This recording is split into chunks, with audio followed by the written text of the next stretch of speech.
6 races brings the shift to one of the smallest tracks on the circuit, the Martinsville Speedway, host of round 7 of the LWRC NASCAR Cup Series, and we welcome you to live coverage on the K Bueno Racing Network.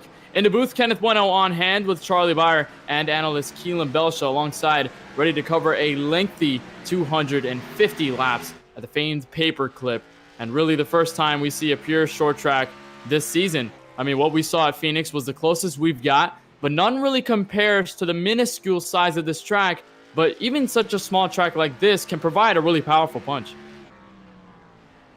Yeah, Kenneth, for sure. And, this track, it's really easy for these guys to put the bumper to the back of someone. If they're in the way and you know you're faster than them and you want to get that spot, it's really easy to put that bumper to them, shoot them up the track. But that's also going to light up some flares and tempers here. And I wouldn't expect at the end of the night we're going to see a couple of pretty mad people.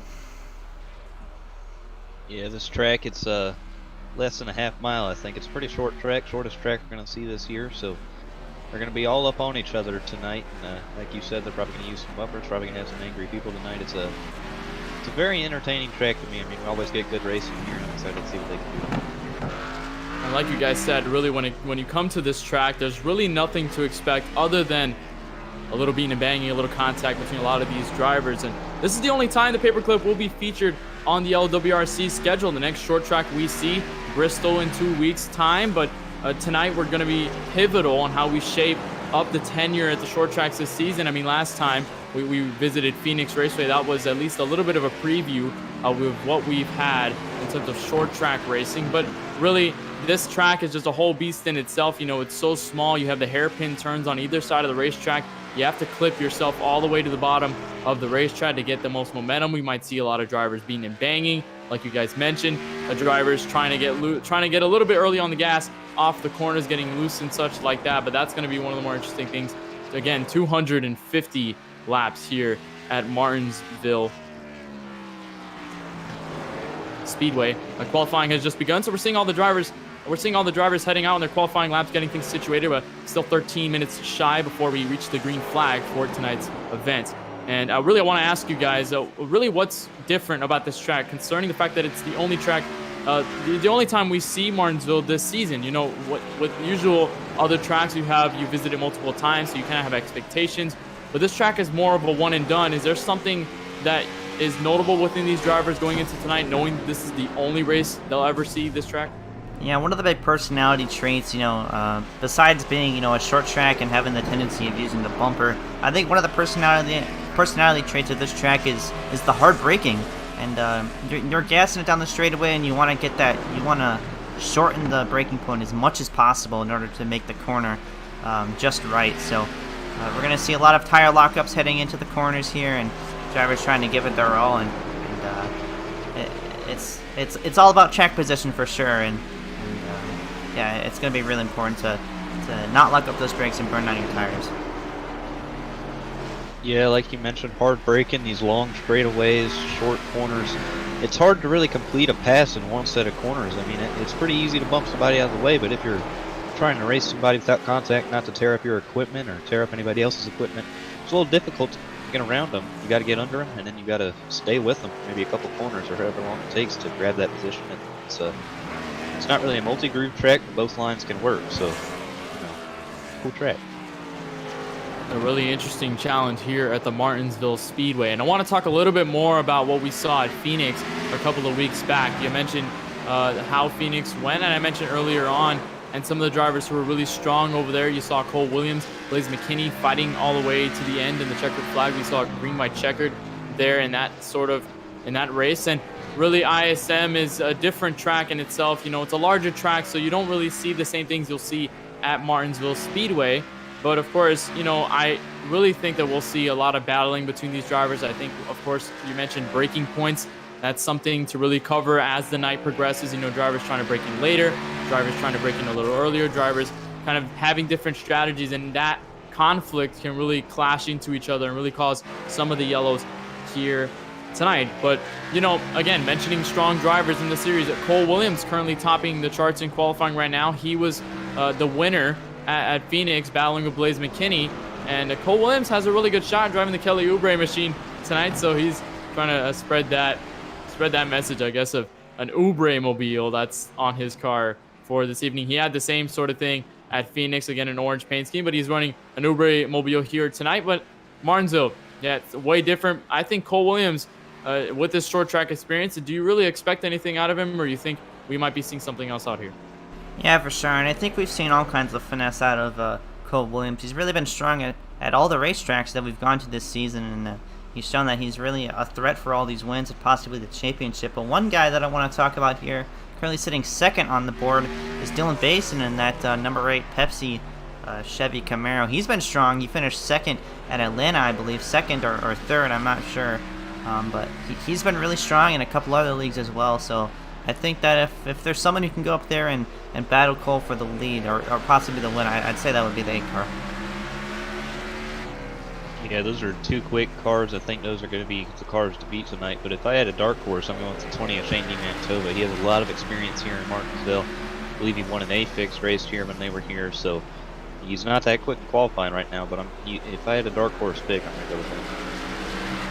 Interesting pick in Shane Mantova. And Dylan Basin, Cole Williams, you both mentioned. Dylan Basin just short of the win at Atlanta. He kind of had that fuel strategy until Kilo Hankins, who's not here tonight due to a family emergency, he ended up taking the win and staying out the entire race. Dylan Basin trying to look for a little more luck and a little more consistency, and probably trying to stay away from trouble. Of course, at this track, you're seeing a couple drivers getting into contact there, and that's something that we'll see tonight here at Martinsville. Still about 9 minutes left until qualifying is concluded, but while that is going on, the pre-race festivities continue at Trackside as the national anthem will start to play, and we'll cue the national anthem and salute your nation's colors for tonight's event.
131 miles planned to go around the 0.526 mile oval, and we are ready to bring you all the action till we reach the checkered flag tonight. And with that, our pre-race coverage continues here in the K1 Racing Network, and I want to mention that it's the third night race of the season. Of course, the previous two being Phoenix Raceway and Homestead and Miami Speedway that we saw a couple weeks back, at least a week ago. And both of those having a close fight for the lead at the end of the race. We saw Phoenix Raceway, like I mentioned earlier, Cole Williams, Blaze McKinney fighting all the way to the end on the green-white checkered. And then, of course, at Homestead and Miami Speedway, you saw the winding down between Kilo Hankins and Nick Miller at the end of that race. Will we expect to see any coming into tonight? Or you think these drivers are going to be a little bit more spread out as the run progresses?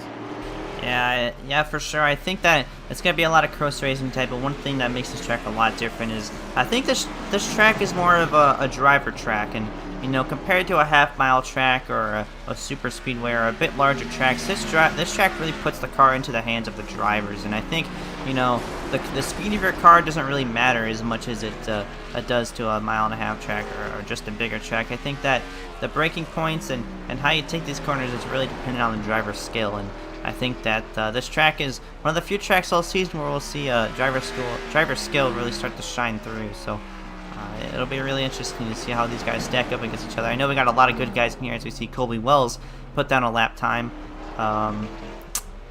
He put down a lap time of 19.837. That'll put him second on the board and just slid right in front of Dylan Basin. So he's a good guy. He races ISRC a couple times a year, and we know he's fast as well. So he'll be a contender here tonight, along with Cole Williams, Dylan Basin, all of those guys that we mentioned. But one guy who just shot up to second on the board is Hunter Rupp. Yeah, he just signed with Peak Performance Motorsports the other day after they lost a couple of their drivers to a different team. So nice to see him get a good qualifying performance here. Yeah, two of those drivers you see on your screen, Hunter Rupp in the Peak Performance Machine, and you see Shane Mantova right behind him in the Evo Sim Sport and Sims Performance Group. And again, you mentioned the newly joined members at PPM and also the newly joined members at Evo Sim Sport and Sim Performance Group. And Andy McDowell, Sartaj Mon among the newer drivers. Those drivers joined a couple of days ago. They joined yesterday, and that's why Andy McDowell, Sartaj Mon had a little bit different schemes at Darlington yesterday if you tuned in for that one. So that's one of the reasons why. And you're looking at Hunter Rupp currently third on the board as qualifying starts to wind down. A little more info about this paper clip before we get going. It's a 0.526 mile oval. It says 0.49 on the ticker, but on the graphic there. But it's a little bit different on the actual information. Of course, 4 turns, very easy. 2 hairpin turns on each side of the racetrack. A track elevation of 731 feet, pretty high up on the ground. Track temp is at a cool 71 degrees. Again, we're racing the night setting here at Martinsville, and of course the city is Martinsville, right named where the track is. And the track opened in 1947, has played host to numerous NASCAR Cup Series, Xfinity Series, and Gander RV and Outdoors Truck Series races, as well as some events on the NASCAR Williman Modified Series as well. So this track is pretty famed in terms of the NASCAR side of things, and using the NASCAR Cup cars. This Cup Series has been going here for a very, very long time. It's one of the older tracks on the schedule. So again, it's going to be a lot of fun coming into tonight's event. 250 laps, the longest race we'll have this season. Pretty much no other race surpasses that amount of laps. That's going to be interesting. It's probably going to be the longest race that we have here on the network. But again, we are excited and ready to bring you all the action tonight from Martinsville.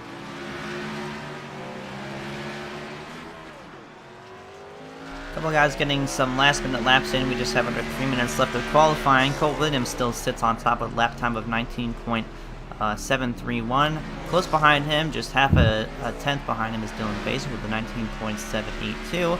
And rounding out the top 3, just a hundredth of a second behind Dylan Basin, is Hunter Rupp in that 61 car with a 19.795. So that's your top 3 as of right now. Sitting right behind him, 4th is Colby Wells, and Paul Granada is the 5th fastest in qualifying as of right now. And I wouldn't expect this to change unless some guys find some speed towards the end of this qualifying run. It is group qualifying, which is a little different from what we've seen before in this series. So it definitely adds a little bit of different strategy. Because you got cars around you, and with lone qualifying you have a clean racetrack and a lot of room to work with. So in group qualifying you just have a lot of guys who are you have to race around and still maintain a good lap time.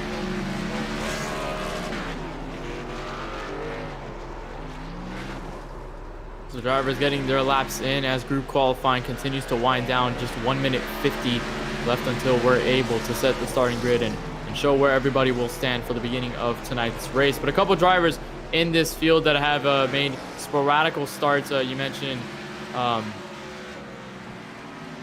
my goodness, I'm trying to find Colby Wells. There you go. I was trying to get it, but I kind of mixed up there. Colby Wells had a good run at Las Vegas. That was the 2nd race of the season, so it's been a couple weeks that he's been absent in this series. But then again, he's been able to provide strong runs. You see him in the number 1 Chevrolet Camaro, the Kurt Busch paint scheme. He'll be running that tonight. Kobe Wells in that car, so that'll be fun. And you see the other drivers, Dylan Basin, Cole Williams, who's been pretty much a very consistent driver since the drop of the green flag at Daytona. Paul Granada, who's missed a couple of races, so he's back in the mix as well. Aiden Kirker, of course, making every race this season. Brady Williman there as well. Lane Stevens making a start here tonight. James Youngman as well, making one of his first starts in this series. Liam Sheen in the session as well. And of course, the league owner, Jaden Lawson, has been in every race this season since Daytona. So we have a kind of a mix of drivers who have been here and on the longer side of things, who have been here since the season began. And of course, drivers like Dylan Basin and Liam Sheen, James Youngman, Shane D. Mantova drivers who joined a little bit later in the season. So they're starting to make their presence felt here in the LWRC NASCAR Cup Series. And with that, just 25 seconds left in qualifying, and that means we're getting ever so closer to determining your starting grid for tonight's action under the lights at Martinsville Speedway. So we'll see it tick down all the way to 0, and that means we'll be able to provide you the starting grid, find out where everybody's at, pretty much get a good idea of where it is concerning the fact that you've seen the ticker as qualifying started to roll around, but now it's starting to tick down, so that means it is confirmed after the tick, and there it is, 0 on the clock. That means qualifying is over. We're getting ready to bring you green flag action from Martinsville here in the LWRC NASCAR Cup Series for round number 8. High above the sky, view of the paper clip, a very, very interesting track, and oh so small. You see how tiny the track is and really how much space, or lack of space rather, in the infield. You see all the haulers there, and there's really not much space. You see the garage areas, pretty much everything compact, and that's how this track is and how it's famous, how it became famous over the years. So pace car down at the front stretch. That means everybody will start getting into their spots, and that means we are able to bring you your starting grid where those drivers will start tonight. Coming in the middle of your screen, you'll find the graphic, and we'll show all the drivers and where they will begin from. On the pole, a 19.731 for Cole Williams. He starts on the pole again this season. Along to his outside will be the number 8, Charlie's pick, Dylan Basin, with a 19.782. He starts in second. Right behind the pole sitter sits Hunter Up, driving the 61 Ford Mustang, driving for Peak Performance Motorsport Development Team. And to his outside, Kobe Wells in the number 1/4 car. That'll round out row number 2. Row 3, you got Aiden Kirker in the 39 and Paul Granada in the 95 car. You look back to row number 4, you'll find the Evo SimSport driver of Shane D. Mantova, the number 20. He lines up 7th. And then right to his outside will be the number 80 of James Youngman, sporting a nighttime Hooters car. He starts on the outside of row 4. Row number 5 consists of Lane Stevens driving the number 33/5 car. And to his outside, Brady Williman in that number 51 car will round out your top 10 for this field. Row 6, you got Elio Quinn and Mantova is in front of him. The quarter panel number starting in 11th, and Elio Quinn starting in 12th. And then rounding out the field will be the 46 of Richard Mendonça. 20.606 puts him in 13th at the back of the field. It's not a large field like what we've been accustomed to seeing in this series. We haven't seen too large of a field, but then again, the racing has been phenomenal here in the LWRC Cup Series so far this season. So the pace car will roll off very, very soon. We'll have drivers pacing around, getting their tires warm, and we'll be ready to bring green flag action for 250 laps, 131 miles. You look at the flag, man, just waiting for all the cars to get roaring down the front straightaway and ready with that green flag in hand, pretty much set for what we have tonight. You see everybody will field, and Cole Williams in the Kelly Oubre machine in the black color, trying to get that to victory lane tonight. Starting from the pole, Dylan Basin onto his outside, Hunter Rupp and Kobe Wells out in row number 2. Very interesting handful of drivers. I mean, you look at Going Low Racing, the 42 Cole Williams, Nova Sim Racing with Dylan Basin to the outside, Peak Performance on the bottom of row 2, and then Kobe Wells, and then another Nova Sim Racing driver of the 95 of Paul Granada, and I believe Aiden Kirker is also a member of Going Low Racing as well. So a bunch of drivers and a bunch of teams represented here in tonight's racing. James Youngman, part of Instagram Buds Racing, so he's also a part of the diversity, as well as Shane Mantova in the Evo Sim Performance Group machine. So we'll grind out one more time around the Martinsville Speedway. We have a pit entrance all the way on the back straightaway, so that's going to be an interesting thing to see once these drivers head down pit road. But regardless, pace car will go down there first. Car ready. Bring all the action once again from Martinsville. Pace car is off, looming through 3 and 4 at a slow pace, but they'll be going very, very fast through here very, very soon. You see the flagman waving. We are ready for green flag action. Cole Williams, Dylan Basin on the front row. We are green from Martinsville. We saw a little bit of a tire spin for that 42 car. That allows Dylan Basin to clear for the race lead, but the 42 is not done yet. Powering back to the inside, and you'll see these guys are going to try to gas it off of the corners, and we're going to see them get very loose. That's just one of the traits of Martinsville Raceway. No! Contact to the back bumper of the 8, and he's around on lap number 1. Dylan Basin around on the racetrack, got a little contact and a little help from the 42, and then the 4/1 of Colby Wells got into that as well. We're going to bring a replay. A little bit of damage to that number 8, and already a caution on the opening lap of tonight's race. You saw the 42 dip to the low side. Dylan Basin got a better start than the race leader, and then going into turn 3 and 4, there is the contact right here to the middle of the corner. Around goes the 8. The 1 also gets contact. He hits the outside retaining wall, and already a caution. Number 1 on lap number 1. Very, very quick here at Martinsville, and we're on board with the 42 to see what he saw during the middle of that corner. Very interesting look. Yeah, it looks like he might have just washed up there, and or at least got into the second groove of racing and just caught the back quarter panel of that number 8 car. Unfortunate for Dylan Basin, he was having a good start already.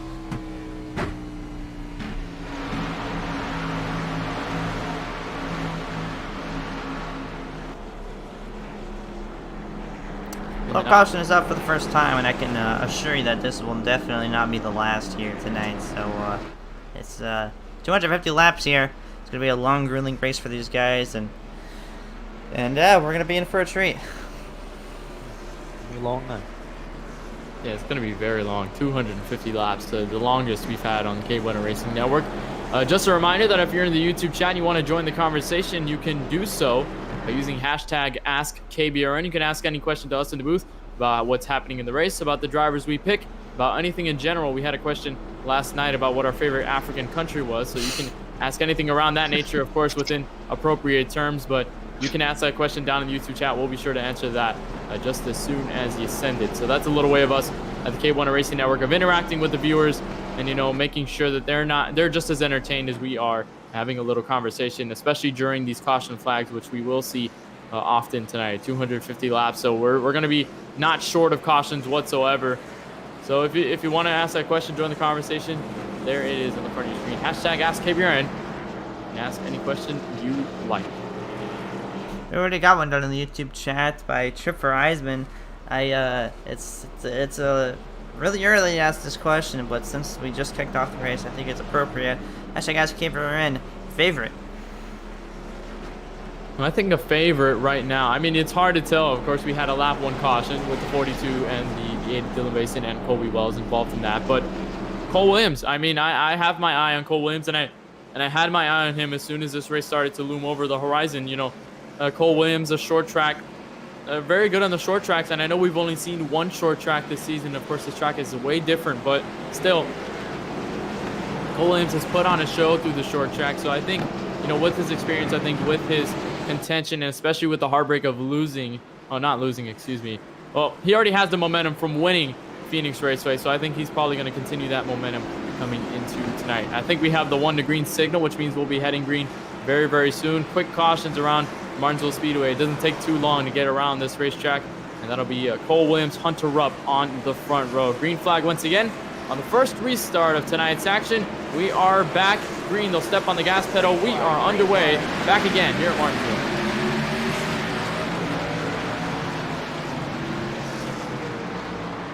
Saw them kind of stack up on the restart zone. Here comes Hunter Rupp to the outside. Gets loose off of the corner, almost cuts contact with the 42 car. Looks like the 42 car is going to back off. And oh, James Youngman, I believe, is around. No, he's in the wall on the back straightaway. It must have had contact with someone else. We'll get a replay of this one right here. Oh, looks like the 20 just got him from behind, and we got a yellow flag on the racetrack as of right now. Second caution might have involved the 39 of Andy Kirkrow. No, it's actually the 8 of Dylan Basin. Once again, Dylan Basin actually also the 39 as well. I think we'll take a replay, see what happened. The 39 was battling with Shane D. Mantova. There was the contact with the 80 of James Youngman. That wasn't enough to bring out the yellow. But right here, just a couple of corners later, Paul Granada gets way loose, but I don't think... Oh, it does. Hits the 39. Gets into a couple of drivers, and Dylan Basin trying to swerve out of the way. He gets loose and goes around the 46 of Richard Mendonça, braking to get out of the way, but unfortunately got a piece of that. So another yellow involving the 8 of Dylan Basin. Boy, it has been a troublesome night very, very early. Yeah, we got to compliment that big save from Paul Granada, but somebody there. So, I mean, he did save it for himself, but not for other people.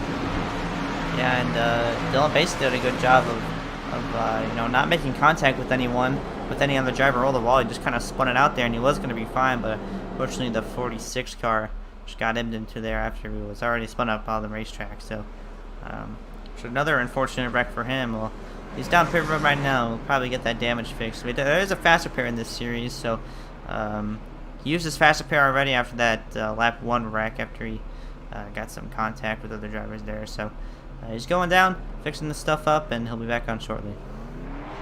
We had a conversation about using your fast repair and trying to use it in the right way over the course of this race. We saw it happen pretty much right in front of our eyes with the Bungeon Lawn Care Series last night, and we saw Nicky Miller's situation, how he had a little bit of damage early on in the race, but then later on at the right time used his fast repair. Unfortunately, he was involved in an incident that pretty much settled his night last night. But you know, using your fast repair in this series could really help, especially if you've been struggling all race, if you had a little bit of damage. If you save it to the end, that could be a difference between being there at the end and pretty much falling out. So again, that could be a conservation strategy, but Dylan Basin uses his fast repair so he gets all the damage fixed. He'll be back out on track once again, but 2 cautions he's been involved in. Boy, a tough night already for the 8 of Dylan Basin. And while that was going on, and while we were looking at the battle, we saw Hunter Rupp take over the race lead over Cole Williams, so he's now in command of the field, and he'll lead the field back to green.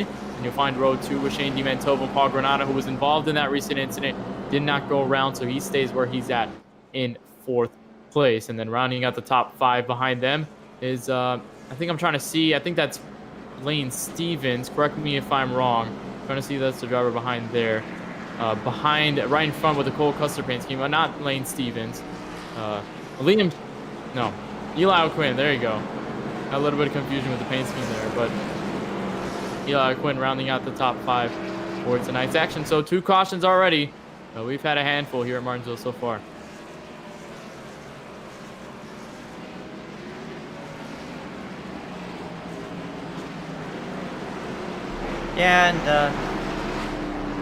Yeah, look, we got the green signal right here. We're going to go grab green flag racing here. Hunter Rupp is going to lead them back to the green flag. Shane DiMantova is sitting right behind him. I think it's the furthest up he's been. Taking advantage of the misfortune of others. Unfortunately spun out, but he stayed out of trouble. And is now sitting right behind Hunter Rupp, and he'll restart right behind him.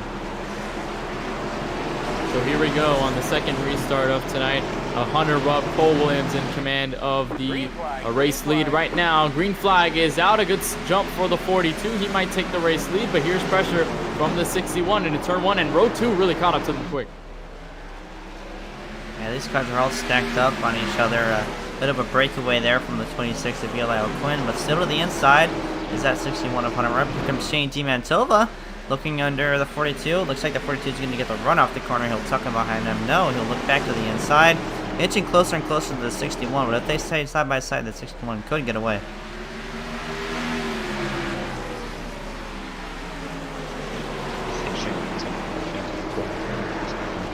Try to chase down Hunter Rupp. I know Shane is pretty good here at Martinsville, and he's something wrong with the official rules of the year last time, so he knows his way around this track, so I'm not surprised to see him right now.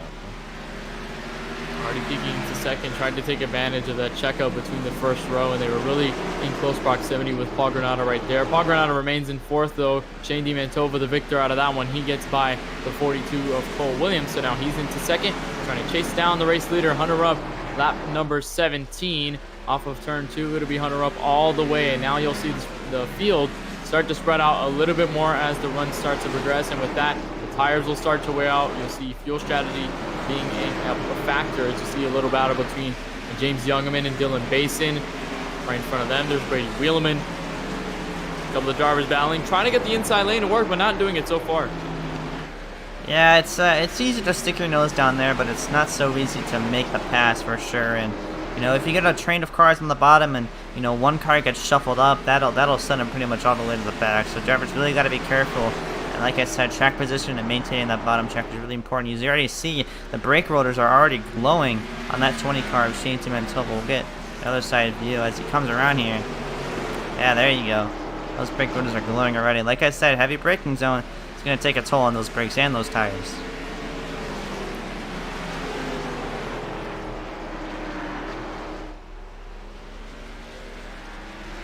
Look, the battle might be heating up for third place behind Shane Mantova, 42 of Cole Williams and 95 of Paul Granada, trying to dive deep into the corner and almost gets to the back bumper. He's getting very, very close. And, like we saw on lap number 1 with some drivers getting loose off the corner, you try to get the exit of the corner as the best way you can, and some drivers are trying to diamond the racetrack in the turns and trying to get the best exit they can possible. But while you're doing that, trying to get the throttle in very early, that could really unsettle the car.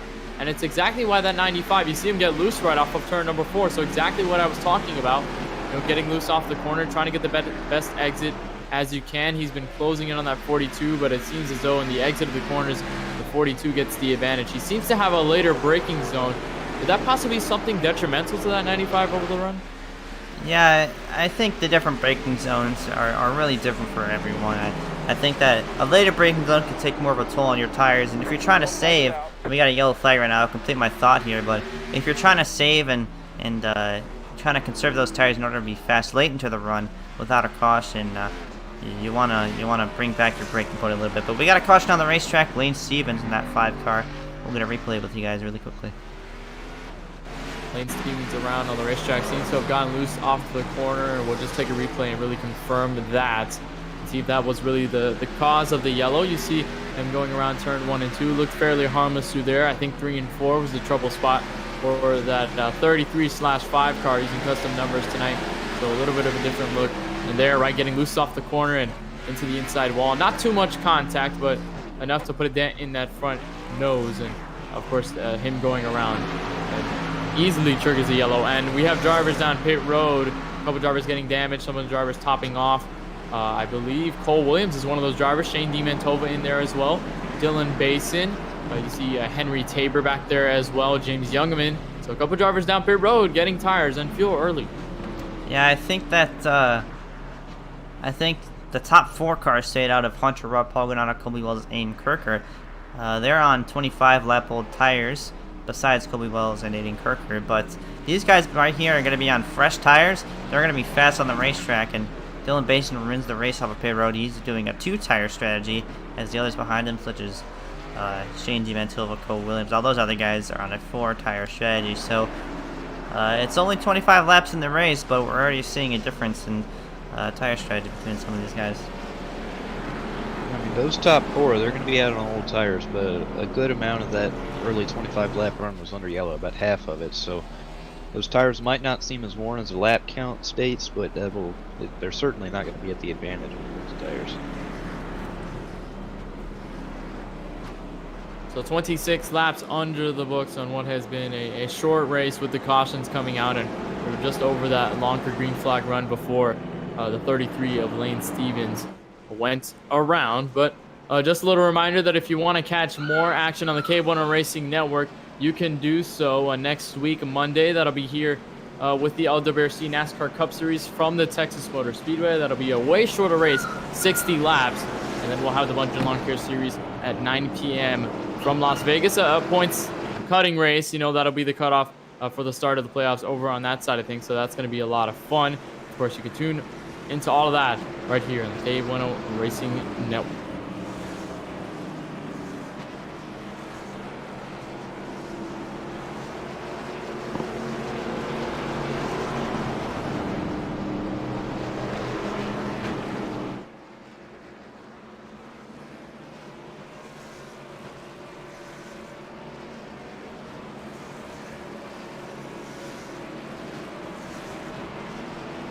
All right, 1 to green signal is out, so we're ready to go back green with Hunter Rupp, Paul Granada on the front row. Kobe Wells still maintaining himself in second.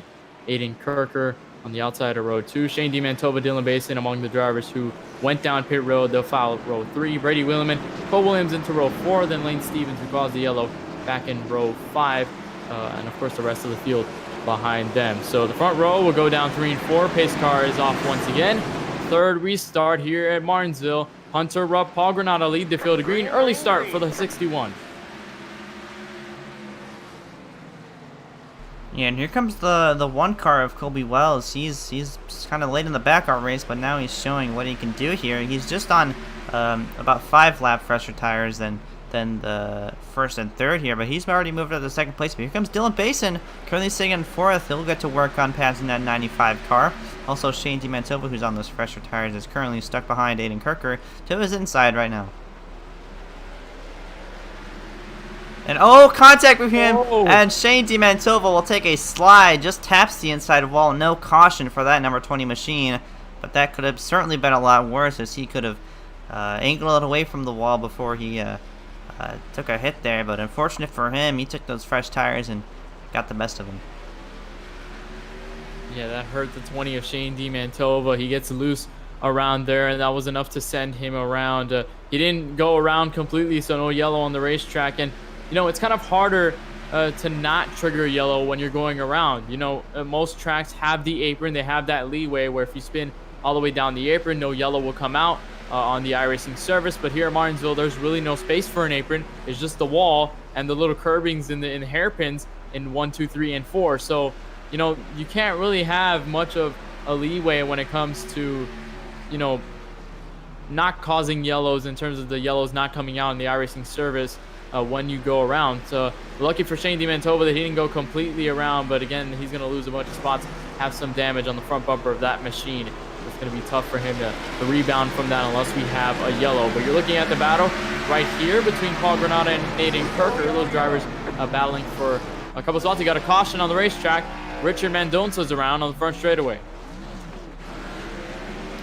Yeah, well, we're going to get a replay of this one really quick. This is what Shane Mantova wanted to see, is he can go down and get that damage repair. No, looks like, yeah, Richard Mendonca just caught the inside bear or curbs there, and it's really easy to jump up on those curbs. And you know, once you get those 2 tires up in the air, it's really easy to spin those tires and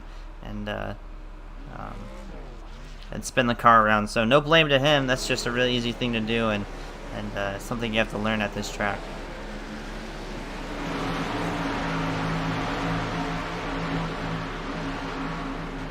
Well, cars are starting to come down pit road. Your leader, Hunter Rupp, will lead them all down. Kobe Wells behind. I believe nobody's staying out right now. Yeah, everyone's going to come down and get some 4 fresh tires. Besides Shane Mantova, he stays out on the racetrack. Stays on the racetrack, so I'm pretty sure he will retain the race lead. And I'm surprised he didn't go down and get some damage fixed. Maybe it wasn't too detrimental for him, so he's going to stay out. And while we have that, we have a question down in the YouTube chat by LVB. Asks, what is your favorite fast food restaurant? Charlie, I'll start with you. Oh boy. I'm gonna have to go with. I know it's not even available where I live in Illinois, but I'm gonna have to go with In-N-Out, because that burger sauce that they put on their burgers, mwah, perfection. I ain't gonna lie. I'm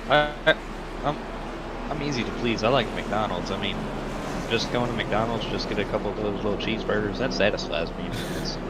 That's fine by me. I mean, that's all I could ask for at a fast food restaurant. But yeah, I'd have to go with McDonald's, I guess.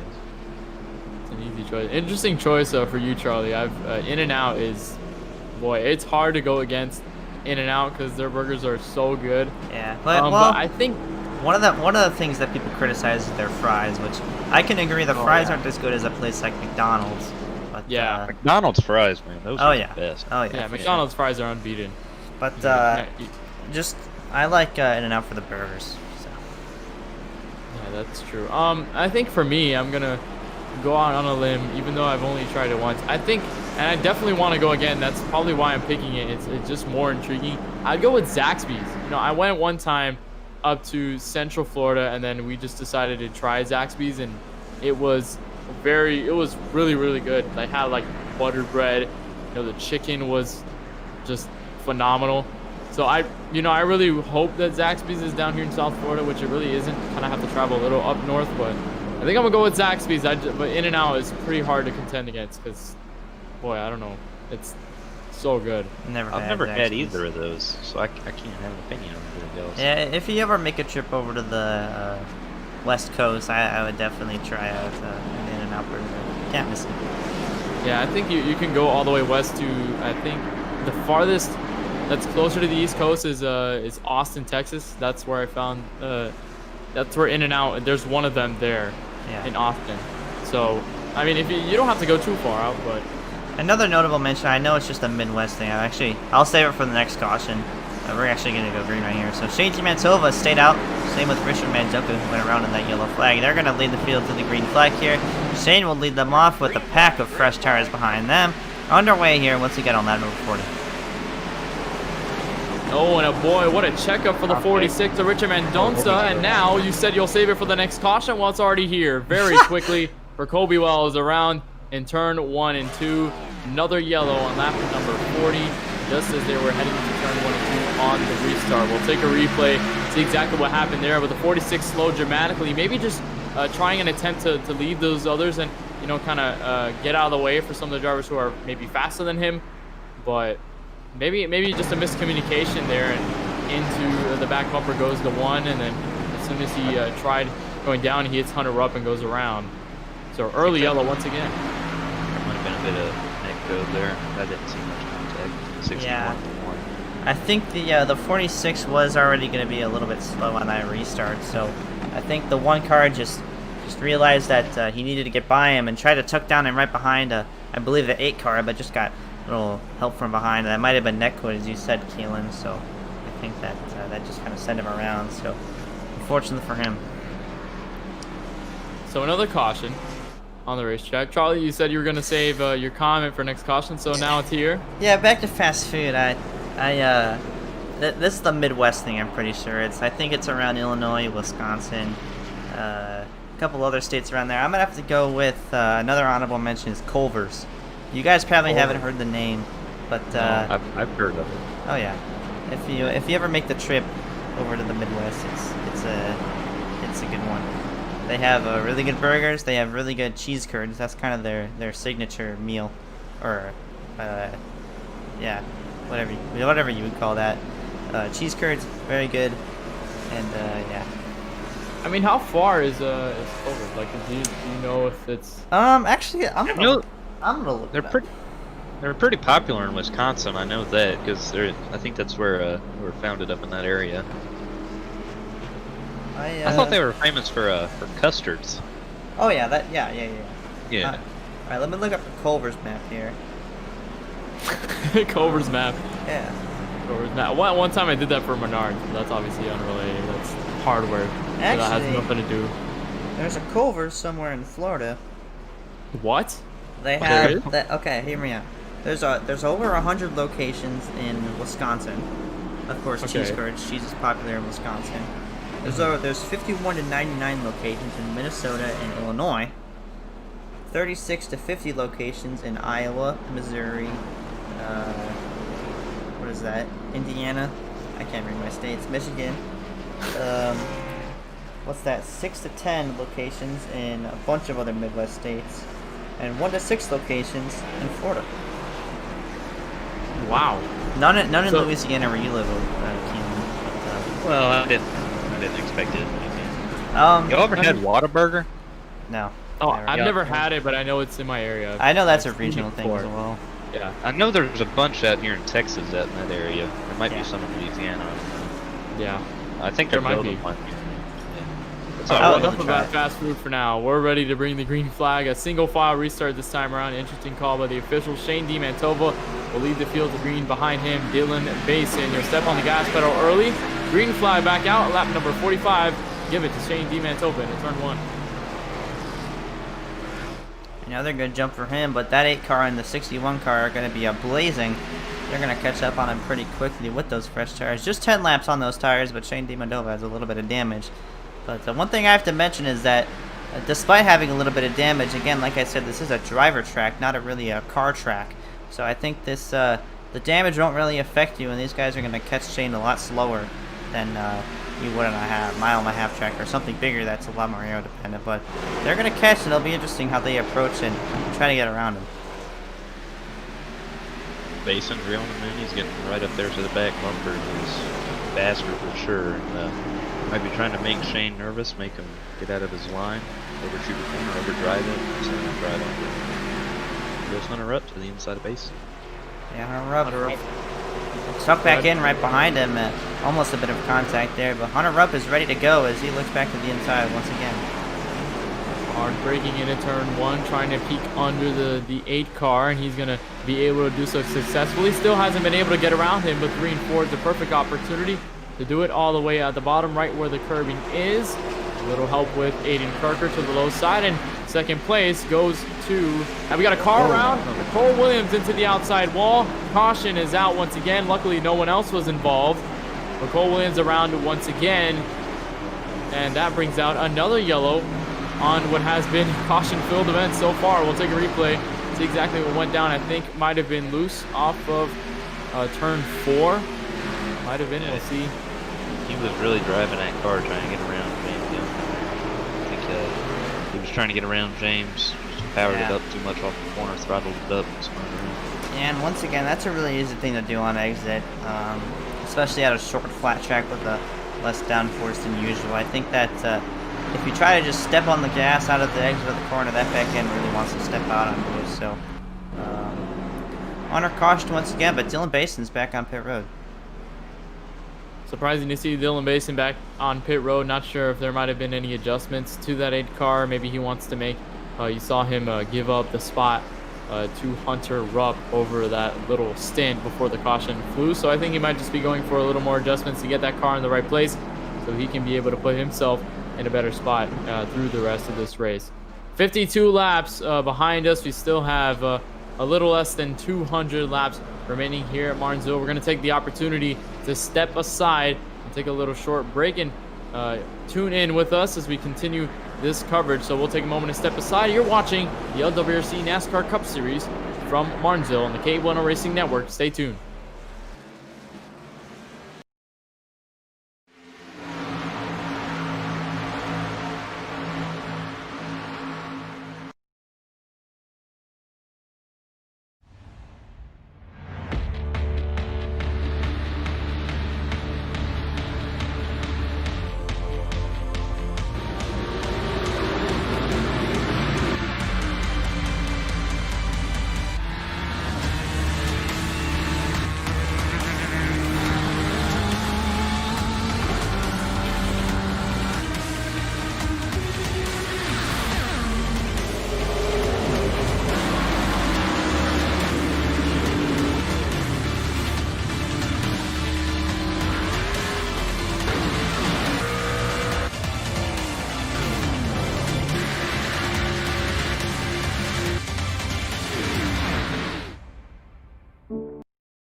Welcome back to Martinsville Speedway, where we are 1 to green from the green flag. Shane Mantova in the race lead. Caution came out just a couple of laps prior, but we are ready to bring the green flag once again. Shane Mantova, Hunter up the first two, the single file green flag restart. We are back green for Martinsville. Early jump for the 20 once again. We'll see if the 61 can try to reel him in. And that 61 was reeling him in on that last run. We'll see how you can take it this time.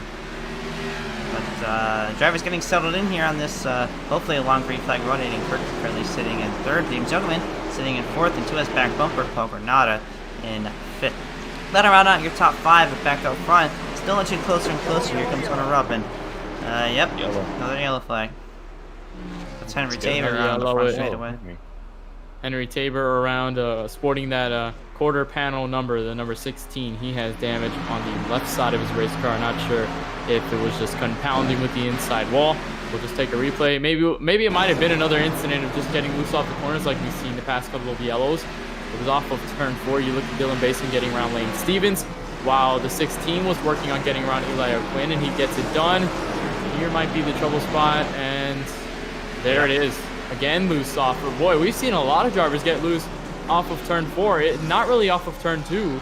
Drivers don't really get loose off of turn 2. I'm not sure why turn 4 is the trouble spot for a lot of these guys, but it has been a key factor in so many of the yellows tonight. I'm curious as to why, but another hard hit on the inside wall off of turn 4. It's unfortunate for Henry. I know he was looking forward to getting out here and running some laps. It's been a minute since he's been able to do that. He had some issues with his setup, so he hasn't been able to get back out there. This is the first time I've seen him out here in a while, so unfortunate for him. Hunter caution once again. I guess that gives us more time to talk and answer questions here. We got a question in the YouTube chat from Mighty Wake 737. Would it be harder to call a sprint car race versus a NASCAR race? Well, I think I like to think of sprint car commentary as hockey commentary. As hockey commentary is a lot more play-by-play, and there's a lot more action that you have to cover, and just like sprint car racing, it's pretty much action 24/7 on the racetrack. There's always something happening on the racetrack, whereas NASCAR, you know, the drivers start to spread out a little bit, and there's a lot more filler, I guess, for those long green flag runs. In sprint car racing, they have short little features, like 40 laps, so I think sprint car racing is more play-by-play, which can be a lot more advanced on the mind and the mouth. But yeah, I think it'll be a lot harder to call a sprint car race. But we'd love to have the opportunity here at KBRN to cover sprint car races. So if anyone's interested, let us know. You can always email Kenneth Bueno at Gmail, or KennethBueno17@gmail.com, or Discord KBueno1748 #1629. I'm surprised you remember that. Wow. That is impressive. It's in the description of the. Oh, okay. Okay, I was gonna say, I was like, if you had that all in memory, I was gonna be like, what? Like, there's no way. Oh, but yeah, sprint car races, like you said, Charlie, there's so much action going on. You know, the track is so small. The cars are pretty much going all over the place. You have cars going under, going low, going high. You know, drivers performing slide job moves and getting a lot of passes done. So I think when you do sprint car racing and you do dirt racing in general, there's a lot more action to cover, as there's so many drivers in a small amount of space. You know, NASCAR goes to a lot of the bigger tracks, you know, in the United States, and you know, of course, you see 1.5 milers, you see 2 milers at Daytona, and large tracks like Daytona, Talladega, Michigan, Auto Club. Those tracks are very, very large tracks. Meanwhile, most of the dirt circuits are very small tracks. You know, you don't see too large of dirt tracks, and they're more local. They're a little bit more smaller. So sprint car races, yeah, definitely. I think it would be harder, concerning that it's just fast paced all the time. You know, since you have to really cover everything going on, and there's so much going on that you have to really focus on each and every one and try to mention it the best way you can. I think it's harder versus NASCAR race, but still the action persists on the stock car side of things. And while that's going down, green flag is back out once again with Shane Mantova still in the race lead. Hunter Rupp, who was trying to reel him in the past couple of laps, is still on that mission, so he's trying to get that working. Aiden Kirker still within the top 3. Those top 3 have not changed with the drop of the green flag just a couple of laps ago.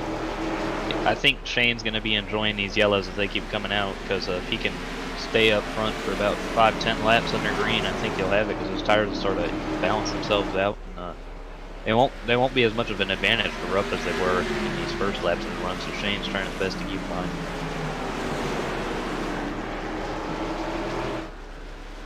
here it comes. Shane got a little loose off of that corner, but inching closer and closer, like we were talking about all race. But also to the back bumper at the 61, here comes the 39 of Aiden Kirker. He's going to play a factor into the battle for the lead here. But inching, yeah, he's right on this bumper, that 61 car is. Yeah, he's trying to put as much pressure as he can to the 20 and almost into the wall, trying to do so. So he's still on his pursuit. Aiden Kirker might take advantage if the 61 slips up or if these two go side by side. A little wide for the 20 of Shane Mantova, but the 61 trying to find that opportunity on board with him right now through the corners. You see how hard he brakes, and caution is out as soon as we say that. Another yellow on the racetrack. It involves the 26 of Elio. Quinn was running considerably within this top 10 for most of the event. We'll try to get a replay, see what happened that brought out this yellow. And oh boy, contact with Lane Stevens, almost collects the 42, and it kind of had a little bit of a drift there. He kind of was able to catch it back up and save it, but I think just the angle was just enough to bring out the yellow. So another yellow, lap number 67. Boy, we've had a couple of yellows. I wasn't really expecting this, to be honest. Yeah, and we've been talking all night about how it's coming off the corner, overdriving the exit and spinning your car around. But that right there, that was an instance of him just overdriving the entry way too deep into the corner, and he locked up the brakes so hard, got himself to drift from him.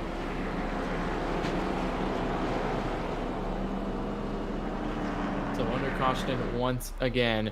With Shane Mantova in the lead, and you mentioned Shane Mantova liking to see those yellows and continues to do so as he's been able to fend off Hunter up with those short green flag stints, and he's still in the race lead right now. It's interesting to see if he'll pit, but I don't think he will, considering the fact that he's been able to stay out with these yellows trending. You know, it's probably not the best decision to go down pit road when you really have the opportunity to continue leading laps and get some points out there. But we have another question down in the YouTube chat by the grass man, Glenn Bungeon, the owner of the Bungeon Lawn Care Series, which we covered last night, asks, what is your favorite track you've ever been to? Oh boy, I've been to a couple tracks in my lifetime. I've been to this track, actually, I believe for the 2011-2012 race. This is a good track, but my favorite track that I've been to of all time is probably Daytona. Homestead is also up there, but Daytona, that place is a modern coliseum. Like, if the moment you step into those grandstands and you take a look around, that place is ginormous. Like, you see it on TV, you see the size, you're like, yeah, that's pretty big. But once you step in there in real life, that place it'll blow your mind for sure. And I went there in 2019, the race that Denny Hamlin won. That place is just remarkable. It's really cool. I really want to go back someday. What about you, Kenan? I mean, bias plays a huge factor, but again, I've been to only 2 tracks, and those 2 tracks are the only tracks in Florida. Homestead, Miami Speedway, I've been to for pretty much almost a decade now. I've been seeing those championship races, and I love going to Homestead. It's a beautiful facility, always brings some great racing. It's never really a bad spot, you know, for the coverage on the track, and especially the fact that it was a championship event made it so much more special. The fact that out of all places on the schedule, like here's where everything ends, you know, where the tension is high and the championship battle was tough. But Daytona, you can't really go against it. It's called the World Center of Racing for a reason. You know, it's so monumental. It's like a cathedral. It's like I really don't know how to describe it. It's kind of like the skyscraper among all the other tracks, you know. You see how large it is on screen during the broadcast, but once you're there in person, it's just a different experience, you know, altogether. And the racing there always is a lot of fun. Of course, super speed racing can be as controversial as it has been, but it's just way different, and it's just a lot of fun. Kelan, I'll let you answer as we go down the green flag. I've only been to one NASCAR track. I mean, can I go local, like dirt? Yeah, for sure. Hey, well, I don't think y'all would know what it is. There's a little dirt track out here called Thunder Valley Speedway. It's pretty cool. I believe it used to have some. I don't even remember. I wasn't old enough to really remember its prime, but they still have some fun racing out there. I know they have a great late model series up there. They bring some 600 sprints down there. I enjoyed that track. I've only been to Texas twice, but it was 2011 and 2014, so I don't really remember it that much. So I guess NASCAR track would be Texas. I don't remember it that well, but I can remember it. I think the better question to ask, to be honest, I think a really good follow-up question on that is, since I know that you're a racer in real life, I know you race dirt go-karts and you've raced a couple of tracks on the schedule that you've been a part of, and is there really a favorite that you have out there as we have a caution on the racetrack with, oh my goodness, Dylan Basin is around with hard damage to the front of that race car. First time we've seen as heavy of damage as we've seen on that 8 car, and he goes around. But Kelan, what's your favorite local racetrack in terms of the ones you race? Because I know you've raced them before. We're gonna get a replay of this caution here. It's that 95 went down in the back, and it looks like, yeah, once again we see a car just powering off of the corner, and Dylan Basin, unfortunate for him. But back in turn 3, we saw 95 of Popernata save it. Good save for him to keep that car straight, but Dylan Basin brought out the caution there on the front straightaway. Yeah, as you were saying, Kenneth, I've only raced, I believe, 3 different local tracks here, but my favorite would be the one I first started at. It's called BJ's Go-Kart Speedway out there in Glenmore, Louisiana. It's a one-lane track, so I mean it's not going to be the most entertaining racing you've got, but it's got some pretty decent banking out there. It was the first track I've ever run at. I've won 2 track championships there, so I mean it's always been my favorite. But the one I'm probably best at is Little Dega Speedway, which is out there in Turkey Creek. It's about another 15-minute drive out there, but there are some tracks that I want to try out. There's a track up north of me in Manny, Louisiana, Sabine Speedway up there. It's a dirt track. It's about the same size as Thunder Valley. They have all kinds of big cars there. I know they had a go-kart race there last year, but we never run it. But now that we got a bigger motor this year, I want to go try that sometime. Yeah, that's very interesting. I know you won a go-kart race not too long ago at I think it's called Little Dega. Remind me. Yeah, Little Dega. Yeah, there you go, Little Dega. Saturday you night gotta... of the year. Cool for us. All right, well, we had that other yellow on the racetrack, lap number 77, involving a handful of drivers. Paul Granada in there, Dylan Basin with heavy damage. We might not be able to see him through the rest of the race. I believe he's down pit road, of course, getting the damage fixed. Maybe out of this race for good. We'll just have to see what happens with that A machine. I'm pretty sure he might have just exited out of the session. Correct me if I'm wrong there, but Dylan Basin was running really well up here, and had a really good running up until that. He's just been involved in trouble, and it's hard to escape the trouble here at Martinsville sometimes, and it's really bitten that number 8 Dylan Basin. So he has a lot of work to do right now. But we have a question down in the YouTube chat while we're at it by Trip for Heisman. Asks your favorite movie. Charlie, I'll start with you on this one. I haven't watched a whole lot of movies, but I'm gonna have to go with the Joker that came out recently, the newest Joker, I should say. I think that was a really good storyline. Lots of I don't know. It's like you're following the life of him and what he goes through. So we're gonna finish our thoughts after or on the next caution if we get one. So we're gonna go back green here really quickly. Back green with Shane DiMantova, Hunter Rupp, Aiden Kirker, your top 3 still unchanged from the last yellow. We're back green. Shane DiMantova still with a good jump. Kobe Wells trying to look to the bottom with James Youngman going into turn 1. Kobe got a nice jump there. James didn't get the best. He's going to get that position back there. Came for Kobe, but now Hunter Rupp is going to be in pursuit of Shane down here in turns 3 and 4. Yeah, Hunter's seen a rear bump, or Hunter's been staring at that rear bumper of Shane DiMantova, that SPG logo on the back of it. He's ready to get by him here, but he's faster. He's got those fresher tires in him, I should say. But Shane's done a pretty good job in the last, I should say, I don't know, 30, 40 laps of holding it off, but to the inside for the race lead. First time we've seen this all night, or first time we've seen this between these two guys looking for the race lead. Here goes Hunter Rupp. Shane DiMantova went a little bit wide on that corner. That allowed the opening to open up for the 61 of Hunter Rupp, and now he is down to the inside. I remember that rhymes what I just said, and locking up the brakes while trying to do it. Now that leaves the door open for Kobe Wells to look into second. Into the wall goes Hunter Rupp, and now for the race lead, Kobe Wells out of nowhere trying to look for the race lead under the 20. And these guys are door to door here, but I think in the advantage going into turn number 3, Colby Wells could take the race lead if he can just clear him. But Shane is not letting go. That he's pinning him out in the corner down the front straightaway. New leader here at Martinsville on lap number 84. Colby Wells takes it. Well, we restarted all the way back in 5th. We saw him get that great jump on James Youngman, and then over the course of the last 2-3 laps, he has found his way to the point. He has a fast number 1-4 in the Nascar Chevrolet. And he has already taken that opportunity and seized it as Hunter Rupp was locking the brakes. He's fallen back to, I believe, 5th place. And you see how wide Colby Wells gets as soon as I say that. Now that allows Shane Mantova to possibly look for the race lead once again. There he goes, trying to peek under, and he gets enough to do so. Down in the inside goes Shane Mantova. Now Aiden Kirker is on the outside looking in. We got a caution as that happens. And that was great racing up front. Unfortunately, ended under caution. Once again, Richard Van Donka will stopped on the outside wall in turns number 3 and 4. We're going to see what happened here. We may have gotten a bit of help behind him. Well, basically was on the racetrack, and I think contact between him and the 46 might have been the guilty party there. You see him get a little loose off turn 2. We'll see what happens into turns 3 and 4. Oh no, just gets loose by himself and then trying to correct it, overcorrects it, and then gets into a Paul Granada who was in the wrong place at the wrong time. That car came to a halt on the wall. That Yeah.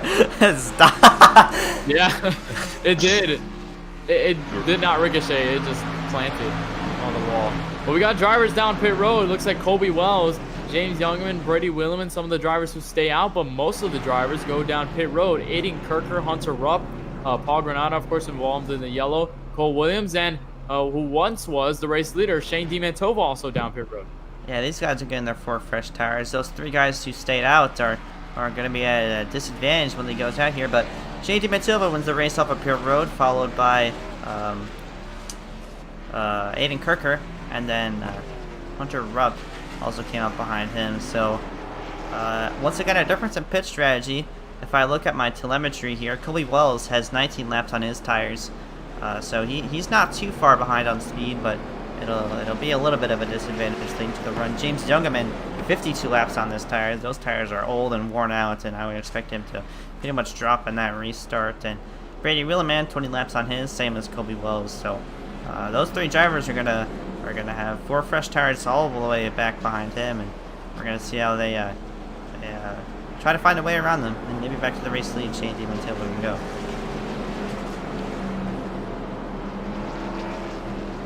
And 80. Oh, go ahead. under caution, once again, we can continue that Ask KBRN question that was asked by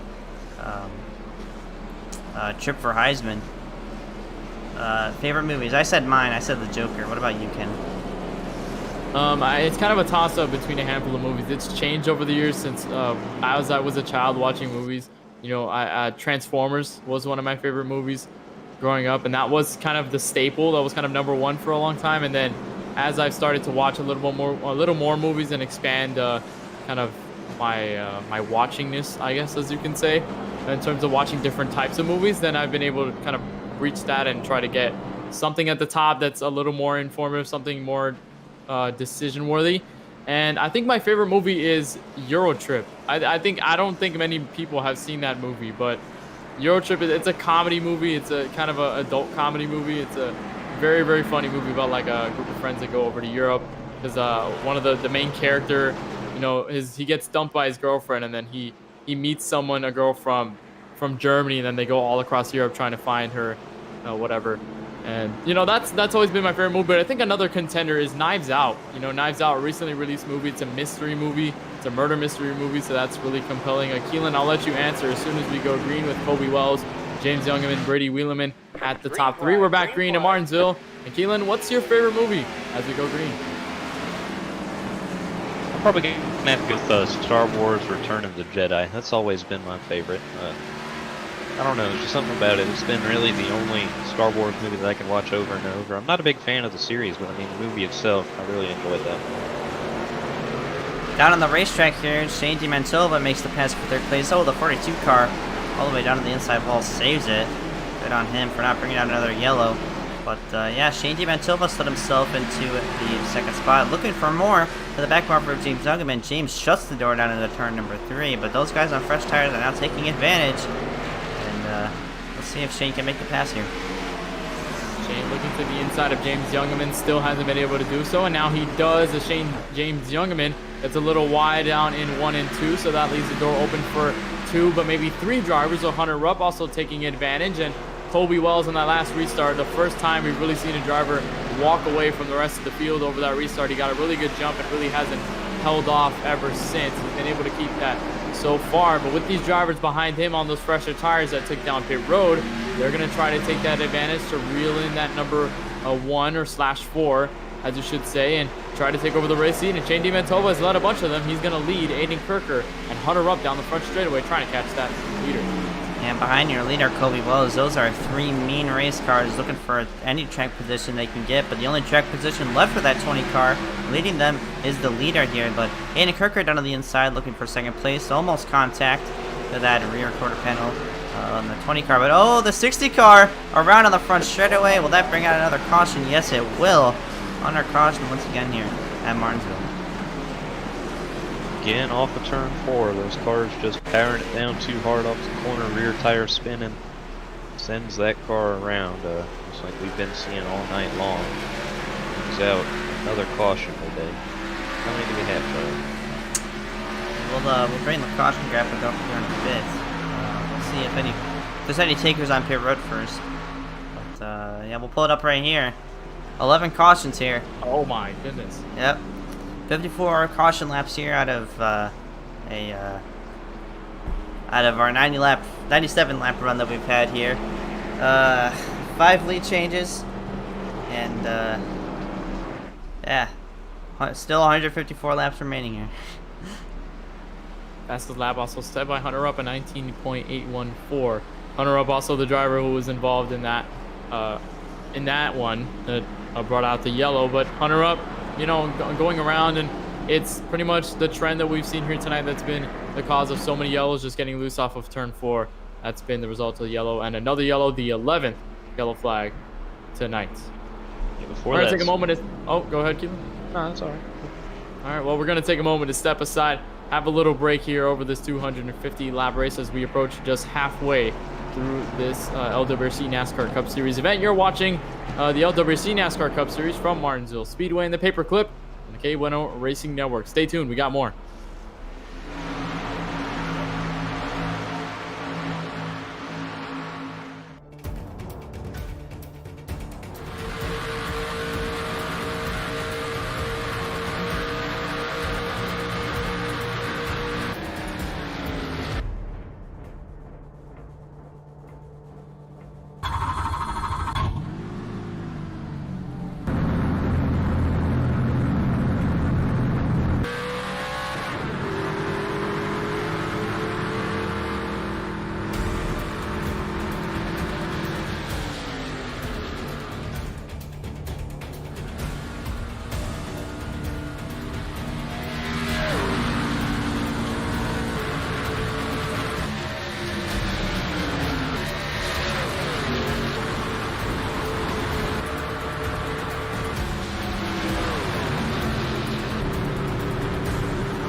Welcome back to Martinsville Speedway, where Colby Wells leads the field back to the green on another restart on lap 101.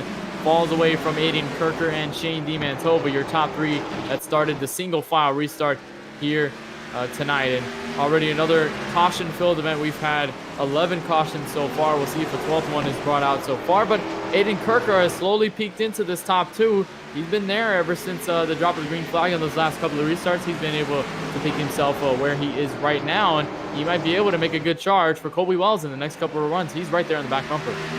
Yeah, and that car is probably the cleanest out of the top 5 right now. That car has no scratches on it, but that's going to be a real big advantage to him as he's looking low for the leader. Colby Wells not close enough just yet, but in the upcoming laps, I would expect to see him dip low and try to make a move. And here he goes, taps the curb a little bit, loses his momentum, so we'll have to rewind and try again.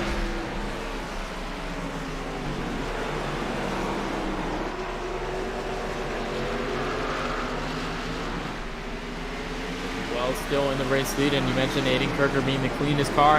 He has not been in any incident since the drop of the green flag, and I don't want to jinx because I've been infamous of doing so with picking drivers and them getting into incidents, so I hope that's not the case this time around. But Aiden Kirker, flawless race car right now. He had the opportunity to get under Colby Wells, but he hit the curb. That kind of broke his ground, and we got a car almost into the inside wall, and there it is. Richard Mendonça again around to the inside wall, and once again another yellow brought out just short of halfway into tonight's event. Yep. This really hasn't been the day he needs. I believe he's just outside the playoff cutoff by about eight points right now. I know it's still fairly early in the season, but you need that momentum to start off the season. And this is the third yellow he's brought out today, so it's not been a good day.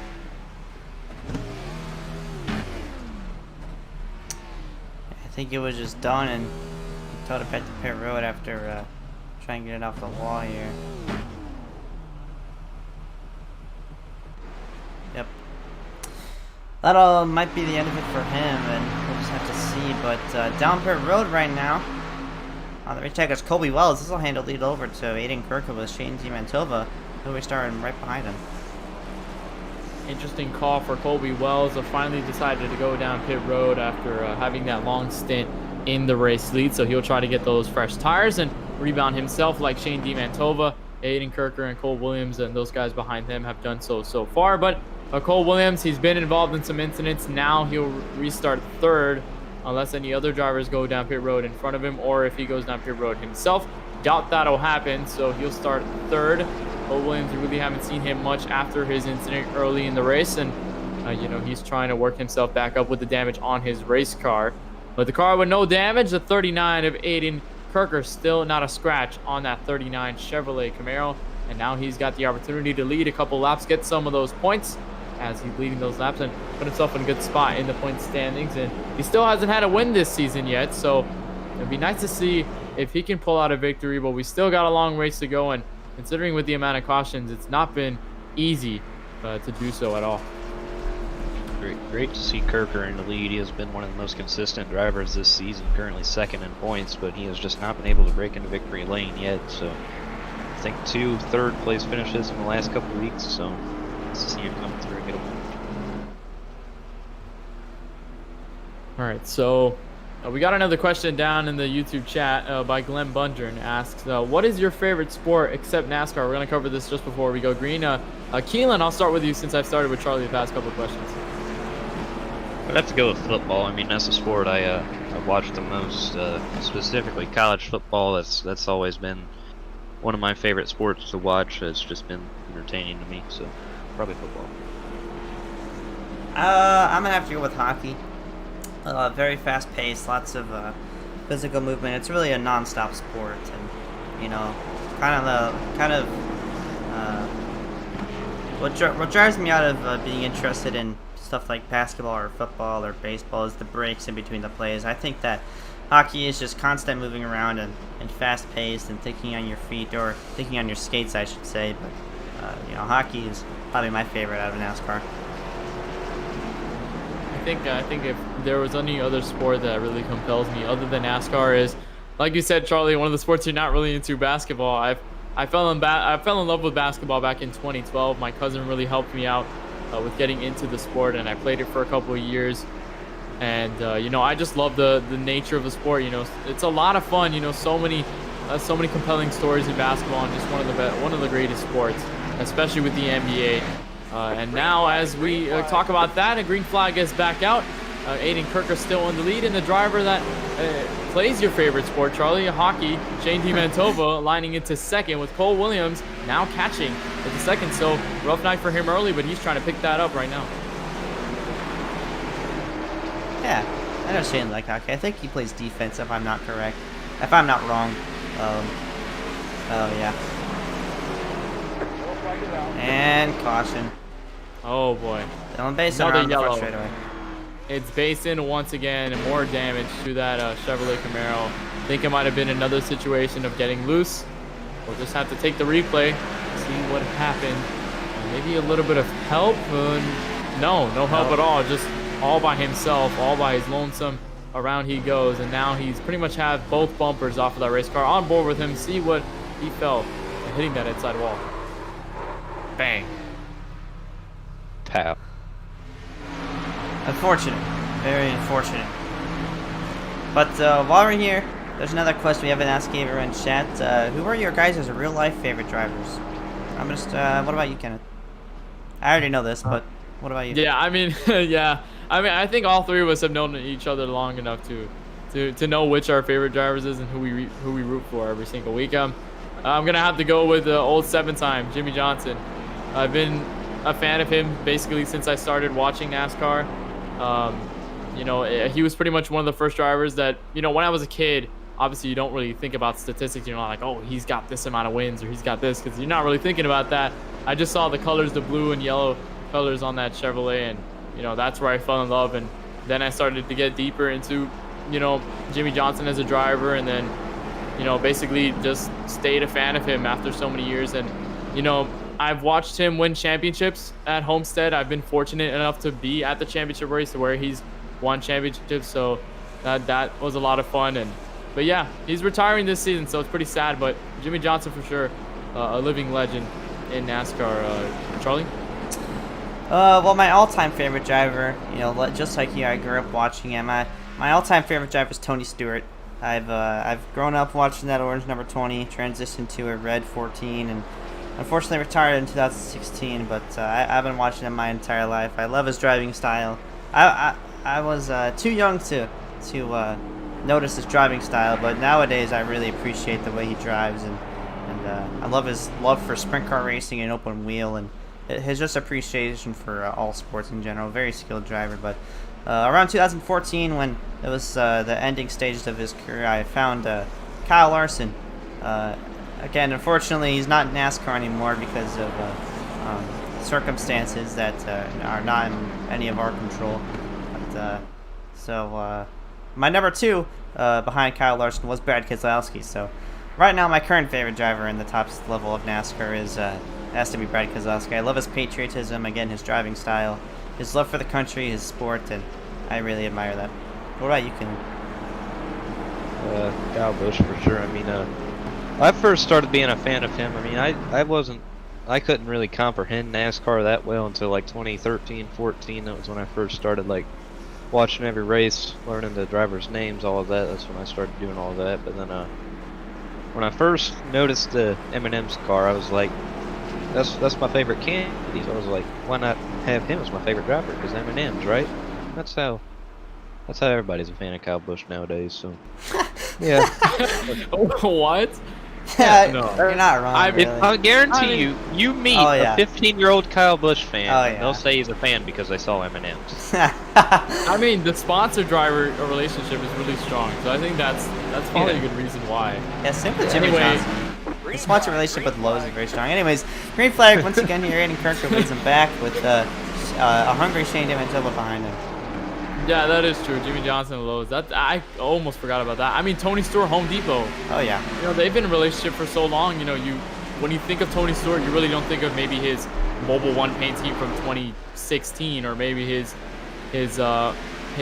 championship-winning 2011 Office Depot car. You probably don't think about those cars. You're thinking about the bright orange Home Depot number 20 that he's been infamous with running, and where his success was really at its peak. you know, over the course of the years. But anyway, Aiden Kirker now with the first laps led of the race and now under green as well. So he is leading those laps comfortably, but I think he might be a little uncomfortable seeing that 20 of Shane Mantova slowly creep up to that back bumper. He's been able to get there the past couple of laps, and even with the damage that he's had, again, it's not very aero dependent on this track. So, you know, you can still maintain your pace with a little bit of damage on your front bumper, or maybe on the rear, or maybe on the sides, but Shane Mantova slowly reading the leader in right now in the front one. Can he make the move that'll get him back to race lead? It's once again, it's hard to stick that nose down in there and make it work without washing up the racetrack and lengthening your braking point. So we're gonna see. It's gonna be interesting how Shane approaches this pass for the race lead here. But yeah, battling right behind there, leading earlier. Hunter Rupp went around earlier and he's back out on the racetrack. There's Colby Wells, who also got in a bit of trouble there. Led a few laps, lost the lead, and got those tires. So he's on those really fresh tires. He'll be on a charge to the front. He's still back up front. Not much has changed.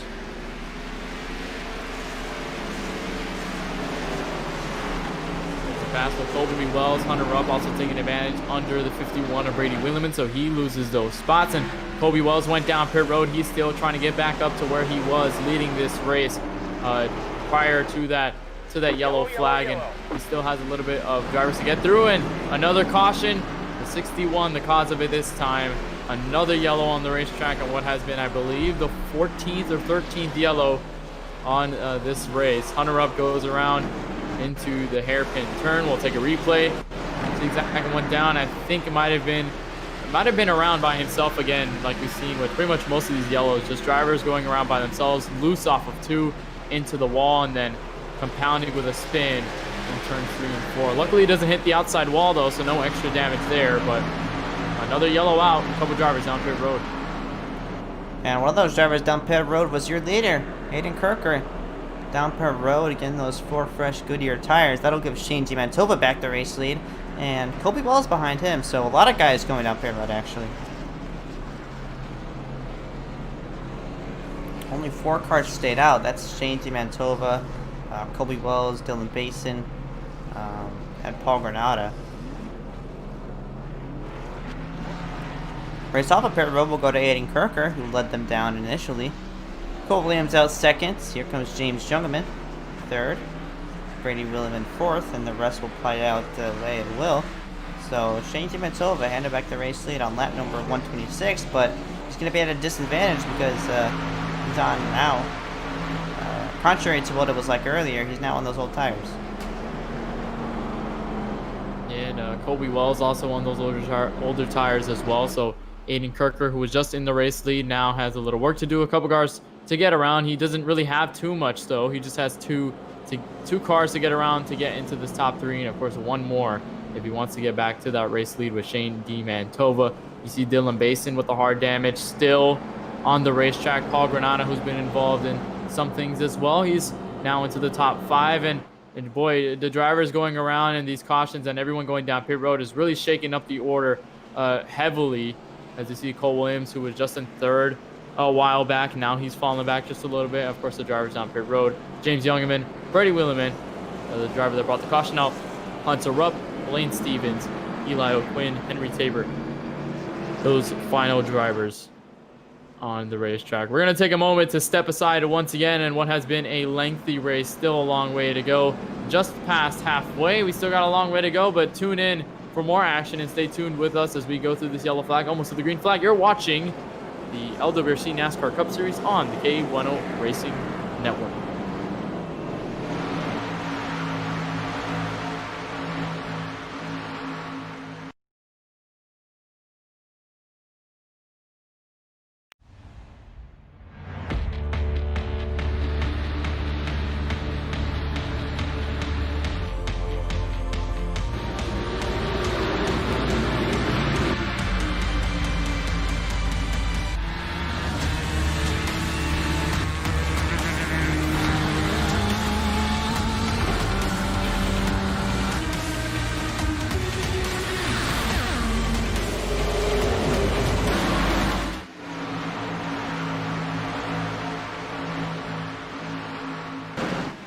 Welcome back to Martinsville. Green flag back out once again. Another short yellow with Shane Mantova in the race lead.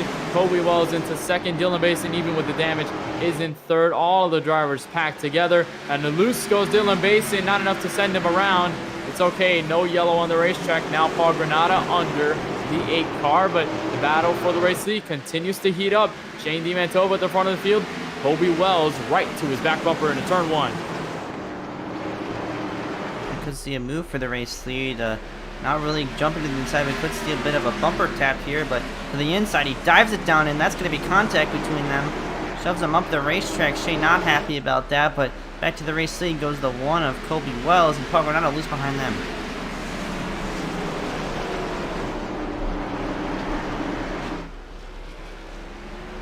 Still going, a bunch of drivers battling behind Paul Granada. That is Aiden Kirker, who's on those fresher tires, still trying to gain positions over Dylan Basin, who's now stuck on the outside, trying to maintain where he is. He's into the wall, though. Almost contacted. Around goes the 95 into the outside wall. Caution will definitely fly on that one. And another yellow on the racetrack. Paul Granada gets sent into the corner by Dylan Basin. And around he goes. We'll take a replay with that, but that was right on our screen as soon as it happened. Into the wall went Dylan Basin, and then down in the corner. A little bit of revenge, I guess so, with Paul Granada. Goes up into the outside wall. Another yellow on lap number 134. Yeah, that's his teammate there. Those two guys, the 80 to 95, were teammates. Looks like Paul Granada just kind of squeezed him up into the wall, and looks like he just, wow. That's got to be reviewed by officials, in my opinion.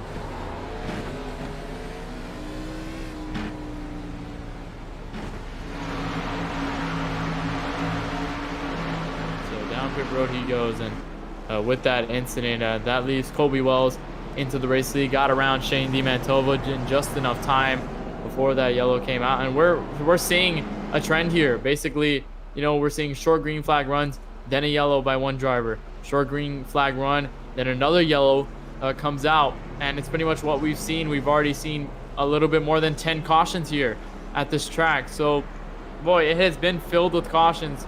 It has not been easy for any of these drivers, especially if you're in the race lead. You don't really want to see these yellows come out so often because you want to run away with the race lead, have a long green flag run, and be able to lead more laps. But as the cautions come out, you know, you start to slow the pace down, and you know the race tends to take way longer. And we still have a little bit less than, I'd say, just about 114 laps left. Yeah, in this event. We passed halfway at lap 125, so a little past halfway. Still a long way to go here at Martinsville Raceway, and yeah, been a long one. But I'm hoping, got my fingers crossed that we'll get a long green flag run here, and we can, you know.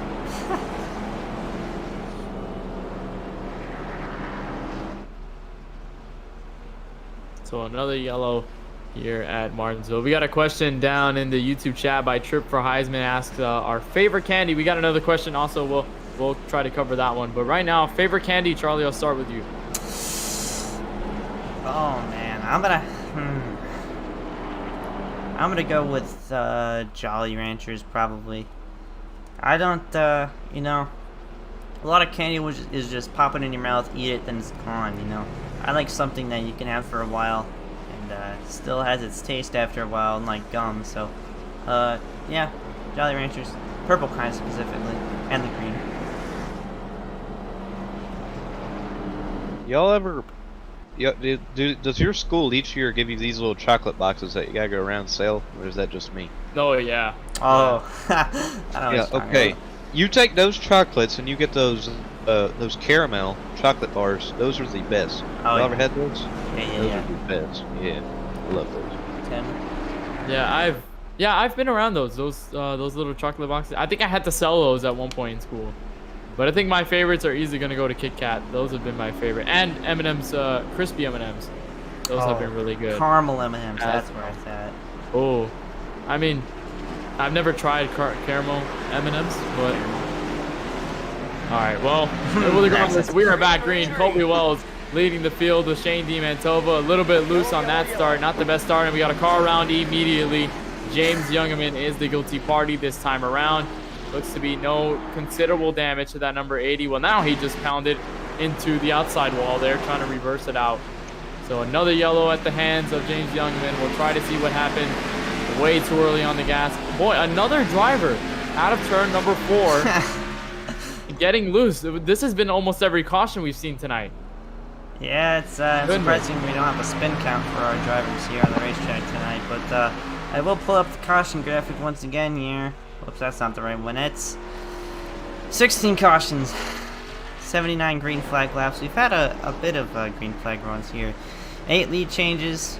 Fastest lap of the race was a 19.814, led by Hunter Rupp, and still 110 laps to go. So it's been a tough race for these guys and for us, but once again, fingers crossed. We do have another question out in the KBRN, asked down in the YouTube chat. KBRN, can you give us an update on who's used their fast repair? Well, unfortunately, I don't think any of the tools, the fancy tools, the fancy broadcasting tools that I have up in here in the booth, I don't think any of them show how many fast repairs are left for these guys. So, I'm not sure how I can get that information to you. So Well, I've just assumed that barely anybody has one, because we have seen about everybody in the field spin out. So, by assumption.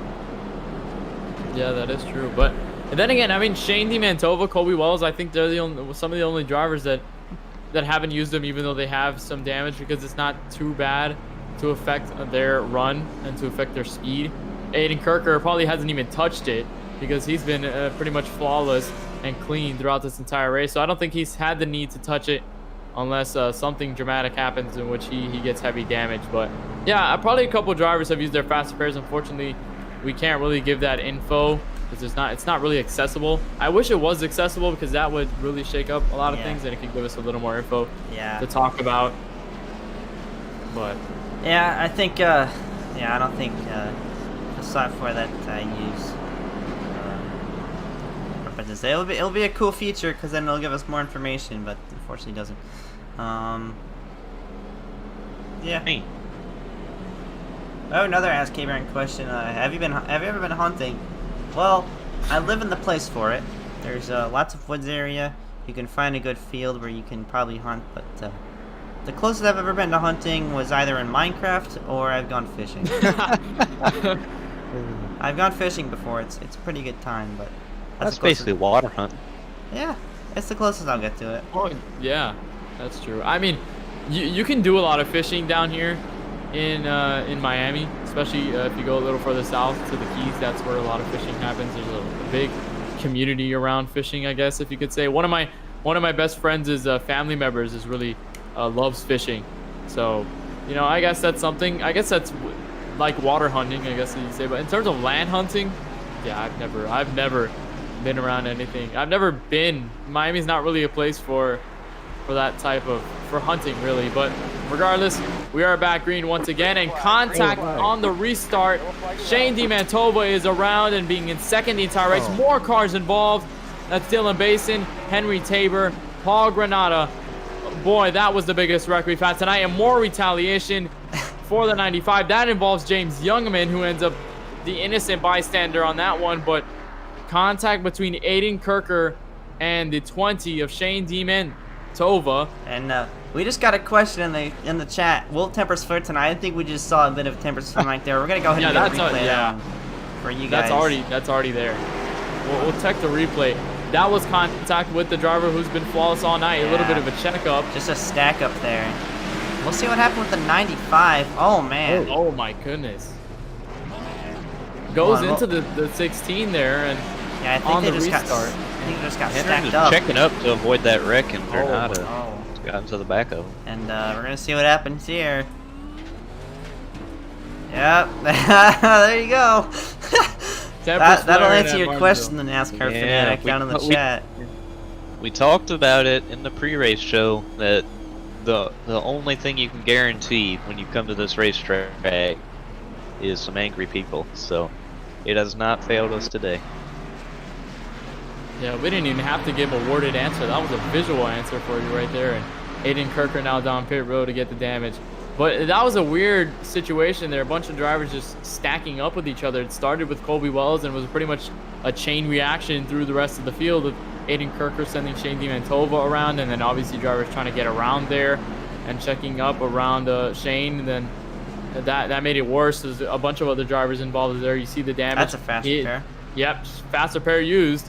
So no more faster pairs for the 20 of Shane Mantova. Easily gets that over with. You have a fresh car as soon as we go back green. But that was the largest wreck we've seen all night.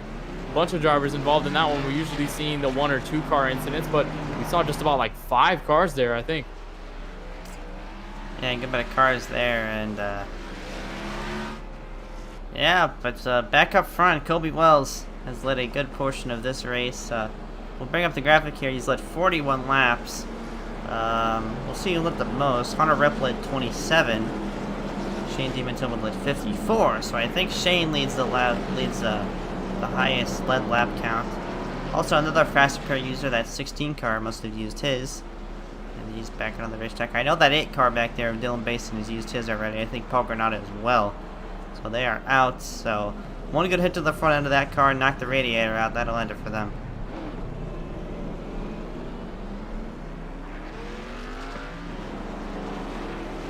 We're approaching just 100 laps left in this event. And not sure what happened there.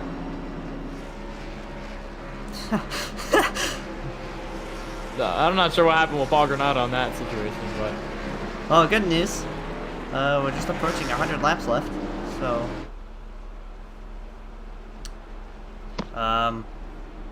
Been an interesting race for sure, but I bet these guys are eager to get ready back under green here and finish it off. So we've passed halfway, about 75 laps to go, so we are on the home stretch here, just 100 laps to go here.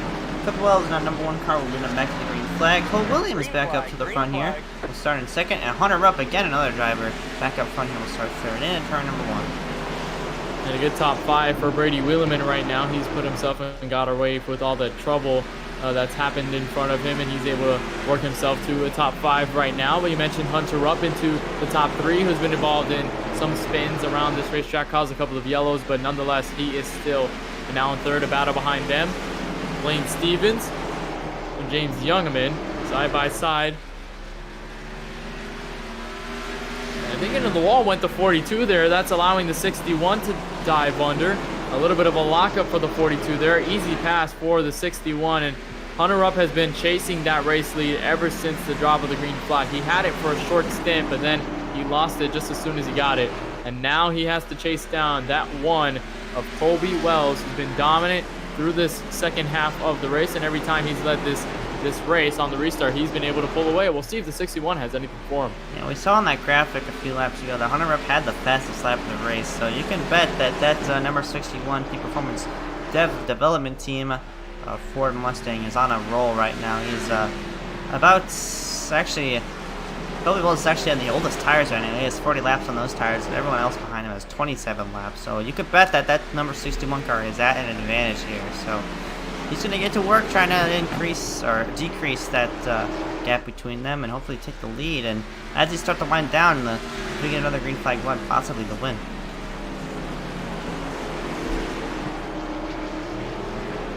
Still there. I think he's been able to get some of the gap cut under, and he's been able to catch up a little bit more to the race leader. And again, you mentioned fastest lap of the race. He's setting faster times right now, as pretty much everyone has spread around the field so far. This could be a longer green flag run, but I don't want to jinx it considering the amount of yellows that we've had here tonight. But right as we do that, it's a pretty good opportunity to go through the field. We'll start with your race leader, Colby Wells. A consistent run through the second half of this race. I really didn't have enough in the beginning, but ever since the night has fallen, he has been able to do so. No! As I say that, gets loose on the racetrack. That's enough to bring a yellow. That brought a yellow? That was jinxing at its finest. What did I just do there?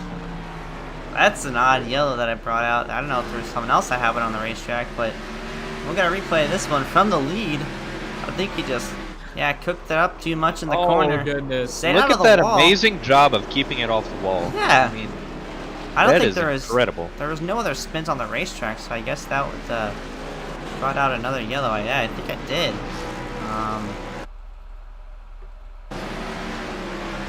Yeah, I don't think there's any other spin, so I guess I brought out the yellow, but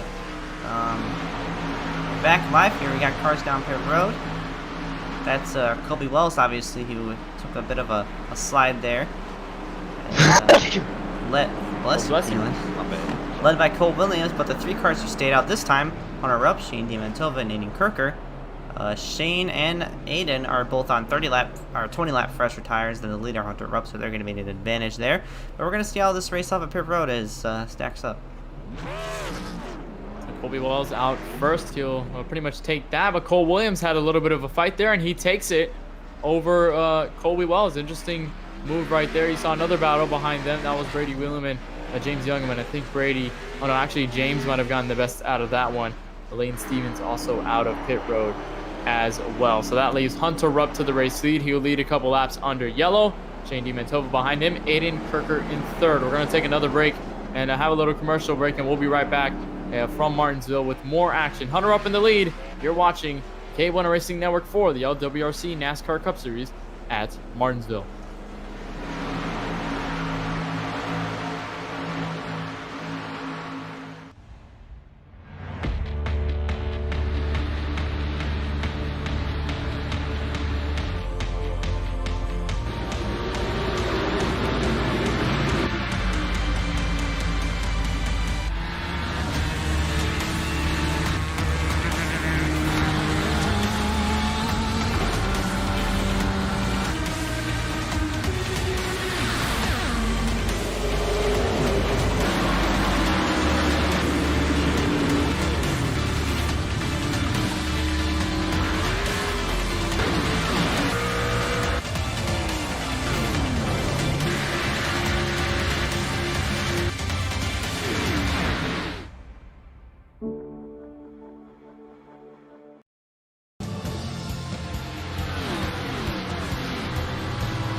Hunter Rupp in command here at Martinsville. We're ready to go back green on lap number 161. Still a long way to go. Just about 89 laps remaining. Green flag back up and away.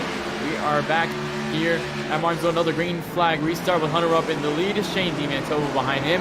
Aiden Kirker falling to third. A couple of drivers battling back there. There's Lane Stevens on your screen right now. And I think we had a little bit of too wide action behind Aiden Kirker. Actually, not anymore. I saw Elio Quinn dip to the high side for just a short moment. And loose is the 20. Shane Mantova going into third one. All 3 of these guys pretty close together. Yellow, yellow, yellow. Oh my. Oh. You guys are so talentless. Oh boy. Radio signal from the 20. A radio signal from the 20 after that incident. Obviously frustrated with what happened there. And a huge crash.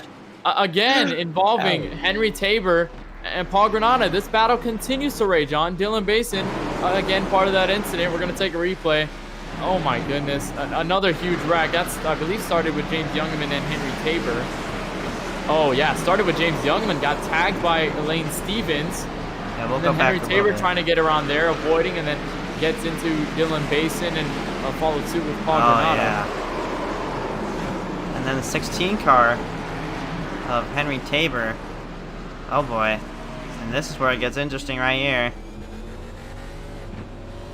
And yep. That's pretty plain and simple what happened right there. Retaliation. So tempers are flaring tonight.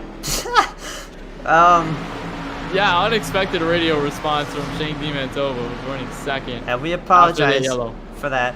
I mean, it wasn't really hellacious language, but we weren't aware that I had voice chat unmuted. So, whoops. Yeah, he's found his way into the KBRN studios. During the race, yeah. That's crazy. That wasn't I any mean- of us. That was just a driver. Don't worry about it. We're good. I mean, with the amount of yellows we've had, Yeah. like you kind of have to feel for the 20. You kind of have to understand him in some sense, because if you're a driver, you don't want to see yellows. You don't want to see pacing for so long, especially in a long race like this, where you really want to get this race over and try to get your chance at a shot at a win. You know, Shane Mantova's second right now. He was trying to fight up to the race leader, and he wasn't able to do so. And as that happens, you know, you're trying to give it your all. You're trying to get the most out of your car to go back to the race lead and fight for position, and then a yellow comes out and that freezes everything. So you really have nothing to do unless maybe somebody in front of you gets damaged or maybe goes down pit road for any strategies. And that's pretty much it. You know, it's frustrating having to run so many laps, you know, under yellow at a slow pace when you really want to get the race continuing. But man, tempers have been flaring between that 16 and the 95. They're still close to each other. That is scary. Oh man, I'm gonna have to grab the popcorn a little bit. Oh boy. We got some tempers. I know Shane can't be too pleased with the 39 and the 4 car, so yeah, he might not. I don't know. He might not be done tonight. Okay, hold on. We have to check. These two have been around each other for a little bit.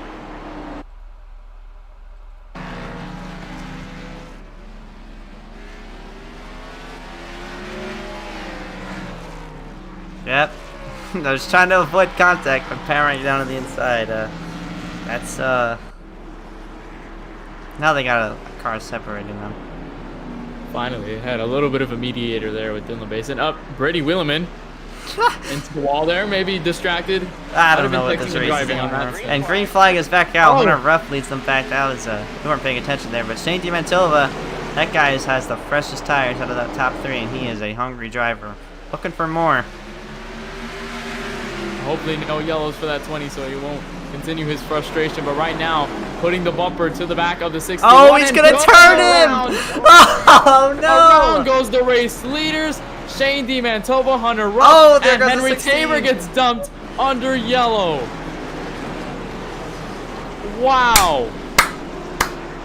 Bump, dump, What just and happened run. there? Shane Mantova and Hunter Rupp contact. We're gonna. We have to take a replay. There is no excuse not to give one right there. Gave the bumper and just went full send with it into 3 and 4. There's the bumper. There's the move. Around goes the 61. Aiden Kirker checks up. So does Cole Williams. And then after, just Oh yeah, man. icing on the top of the cake there. We'll see if there's any contact at the end of that. I don't think Henry's done with Paul. I These don't, two think are any, gonna- I don't think any of these guys are done with each other. We still got 70 laps to go in this race. That was it's, something. it's not over yet. I wish we had the radio there for Shane. See what he thought of that situation. I think it might be a good time to get an interview with him. Yeah, we're gonna go ahead. We're gonna go ahead and Let's bring drag him Shane into the booth. All right. I'll Kenneth, I'll take it away. take care of that one. Shane, Shane, welcome to the you booth. You had a troublesome experience there with Hunter Rupp. Tell us about that and tell us what happened on that and going into 3 and 4. I mean, he knew I had faster tires too. He commented about it earlier with the race chatter, and I just felt like I was much faster than him. I gave him the bumper going to 1. He still wouldn't get out of my way, so I gave him a tap going to 3, and tapped him coming out of the corner, and he just lost it right in front of me, and I had nowhere to go. Well, you certainly sent him around. You know, you that was the first time we saw you put the bumper to anyone in this race and trying to get the race lead, and of course, rightfully so. You know, you were on those fresher tires and you were just eagerly trying to get around him there. And we saw your radio transmission after that recent yellow with Basin, Granada, Henry Tabor. Explain to us what was happening through your mind as that was going on. Honestly, just frustration. That's all I'm feeling right now. I'm antsy to go back green because, like I said, I was faster and had fresher tires than the 61. I felt like and I just wanted to stay green because I felt like I'd have a better chance at getting by him. And I don't know about that now with this damaged car and him being involved in that wreck. All right, well, we saw you use that faster pair. Of course, now the damage on your race car certainly eminence right there, and you're right behind Aiden Kirker once we go back green. And you have Hunter up behind you. Stay a little careful out there on the racetrack. Good luck through the rest of the night. We hope to see you there at the end of the race. Yep, thank you. Have fun up there, guys. And actually we'll get to that next caution. I'll say what I was gonna say after the next caution. Is it Yeah, we got a fan in the stands waiting for an interview. That's all I gotta say on his thoughts on the race. But we're gonna go green Our here. infield okay. reporter. Our infield reporter. Well, Kelan will be our trackside reporter for that. But we just passed the 2-hour mark on our stream, but it's definitely not over yet. We're gonna go green flag racing here. Aiden Kirker will lead that back to the green flag, and the rivalries and tempers are certainly not over or extinguished yet. So back here, green, Aiden Kirker leads him in a turn number 1. Shane Mantova is still second, and right behind him is the driver he just put around on that last yellow, Hunter Rupp, who's now under fire from Colby Wells, so maybe a mediator between those two. But if the 61 can get close enough, that could be rough between those two. Those tensions are already high. And look who's into this top 5, Elio Quinn, who's been kind of back there between the past couple of pretty much this entire race, as you see now with a fight with Brady Williman for what looks to be 5th position right now, with Dylan Basin behind them. And look at the race leader now into the clutches of Shane Mantova. Even with the damage, he's still fast. Yeah, like I said, damage does not pull too much of a factor into the bumper. Goes to the back of the 61 car. That one car plowed into him in turn number 1. But as I was saying, damage does not take much of a toll on these cars. Another shot to the end. Yet another. We're going to go on board with Colby Wells. Yeah, we saw Shane. He said in our interview we just had with him, he gave Hunter shots each corner until he moved, and it took a spin to get him out of the way and get the position. Oh, he got loose. Almost lost it. Side by side for third now.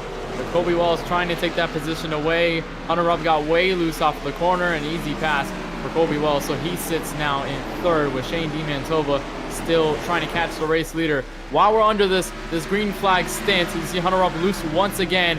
We'll try to get a little bit more action for you watching on the YouTube stream. We're going to turn up the volume, crank it all the way up. We go crank it up on KBRN.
Oh, car around to the front straightaway. That is Hunter Rupp. And I think he just exited out of the session right there. That'll end our cranking up segment. Thanks for tuning it up with us, but we're going to get a replay of what happened there.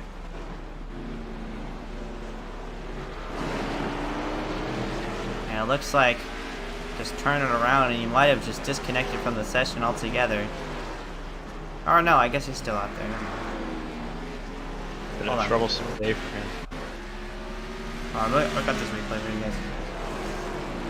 Alright, well, Hunter Rupp goes around by himself once again. Hit that curb. I think that might have been the result of that. He easily whips it back around. He's able to keep the race car straight from there on out. We saw damage. I think that was Cole Williams with damage. Not sure where that might have been from. I think that actually might have been Granada who was up at the top, but Cars down pit road here. Shane Demontible will lead them down, followed by Dylan Basin and Hunter Rupp, who spun and brought out that yellow flag. So Aiden Kirker will continue to lead the field, and we'll see the race off of pit road momentarily. Y'all think there's still a clean car in this field right now? No. We're gonna look through the field in a second here. We'll see. I'm really doubtful because Aiden Kirker was the driver with no damage, and then obviously the checkup with Shane Mantova that obviously put damage to his front bumper. So I don't think anyone has any clean cars tonight. I think everyone has a piece of damage.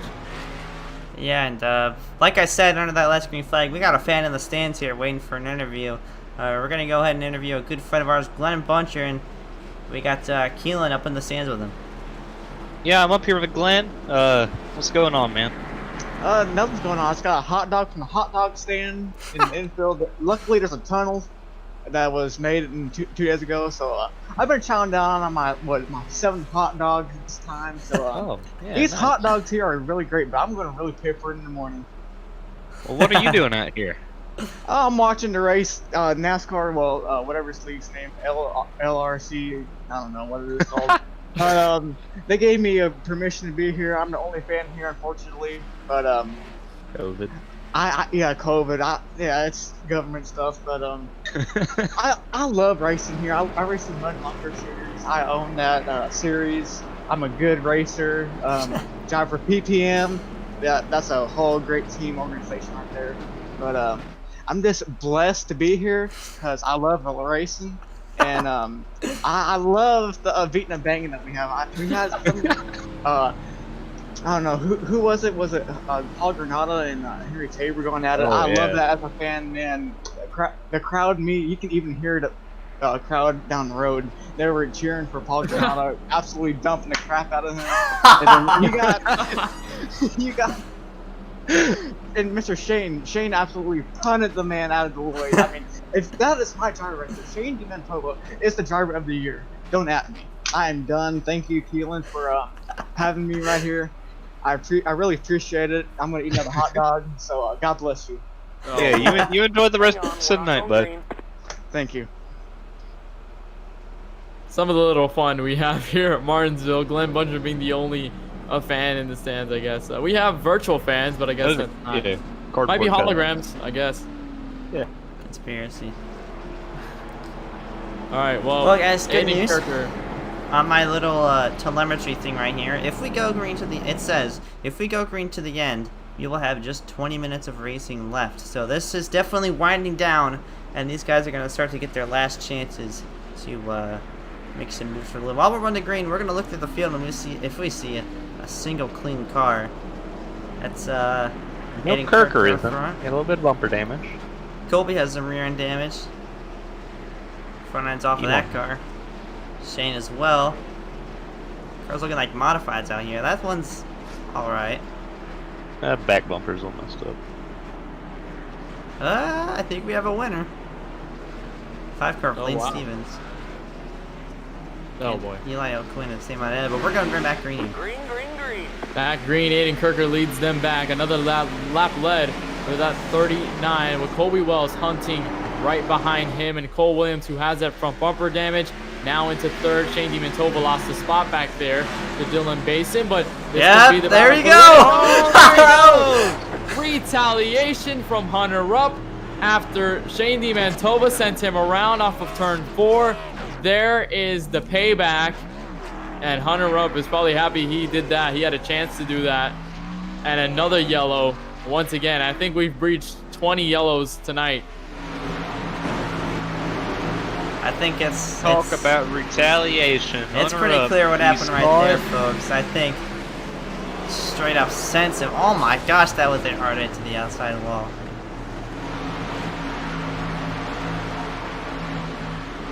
It's monitoring these two guys. They get close to each other once again. That's Shane going down per road to do some more repairs.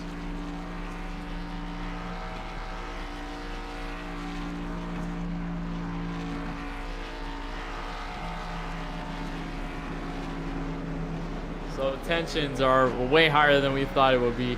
We had a duo in rivalry with Henry Tabor and Paul Granada. Now we have it, Hunter Up and Shane Mantova. But that puts Kobe Wells to the race lead. Not sure what really happened to Aiden Kirker. I think he might have just dipped down pit road from what we're seeing right now, because we see Cole Williams, Dylan Basin, those drivers with heavy damage in second and third. So I think Aiden Kirker might have made a trip down pit road to get some other things done on his machine. But man, we have seen nothing short of insane. Yeah, chaos. So that's a better word to describe what's happening here at Martinsville. And we still have a little bit of ways to go. Still about, I'd say, 56 laps remaining in this race. So we're pretty much to the home stretch in this race to finish this off and crown a winner tonight. But boy, everyone has been shuffling around this field. We really haven't seen a concrete driver that stayed in one spot pretty much the entire race. They've been shuffling, going to the back, going to the front, being involved in incidents, trying to get around incidents. Shane Mantova now to the back bumper of Hunter Up. Maybe some more retaliation? Maybe. Yeah, we're seeing it right here, right on KBRN here, folks. We still got 50 laps left to turn here, so I just hope these guys realize that there's still a bit of ways to go, and it's definitely not over. Well, hopefully Shane wasn't giving the number one finger out to Hunter Up while going by him very, very slowly. Well, if you did, our cameras didn't catch it. We're gonna go ahead and I don't know. What? We're gonna open it. We're gonna open up chat here on stream. We're gonna see what they're saying. I mean, I guess, like, I mean, if I get a penalty and he does with me, he gets the same penalty, right?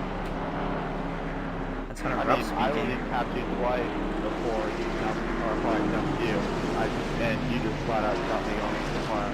Like, no. Well, why'd you dump me in the first place? Yep, discussions going on between them. We're gonna mute chat there. We're gonna go back green flag racing. What the? That doesn't mean I gotta move all the way to the wall. Green flag. Okay, well, we're green flag racing here. All right, back green. That was a very shaky way to catch the green flag again, but Colby Wells takes the race lead, and Cole Williams, Dylan Basin, James Youngman, all three of those drivers without a hood. I think we're having some technical issues there, trying to get everything situated. We're but back. Right now, we're settled back again.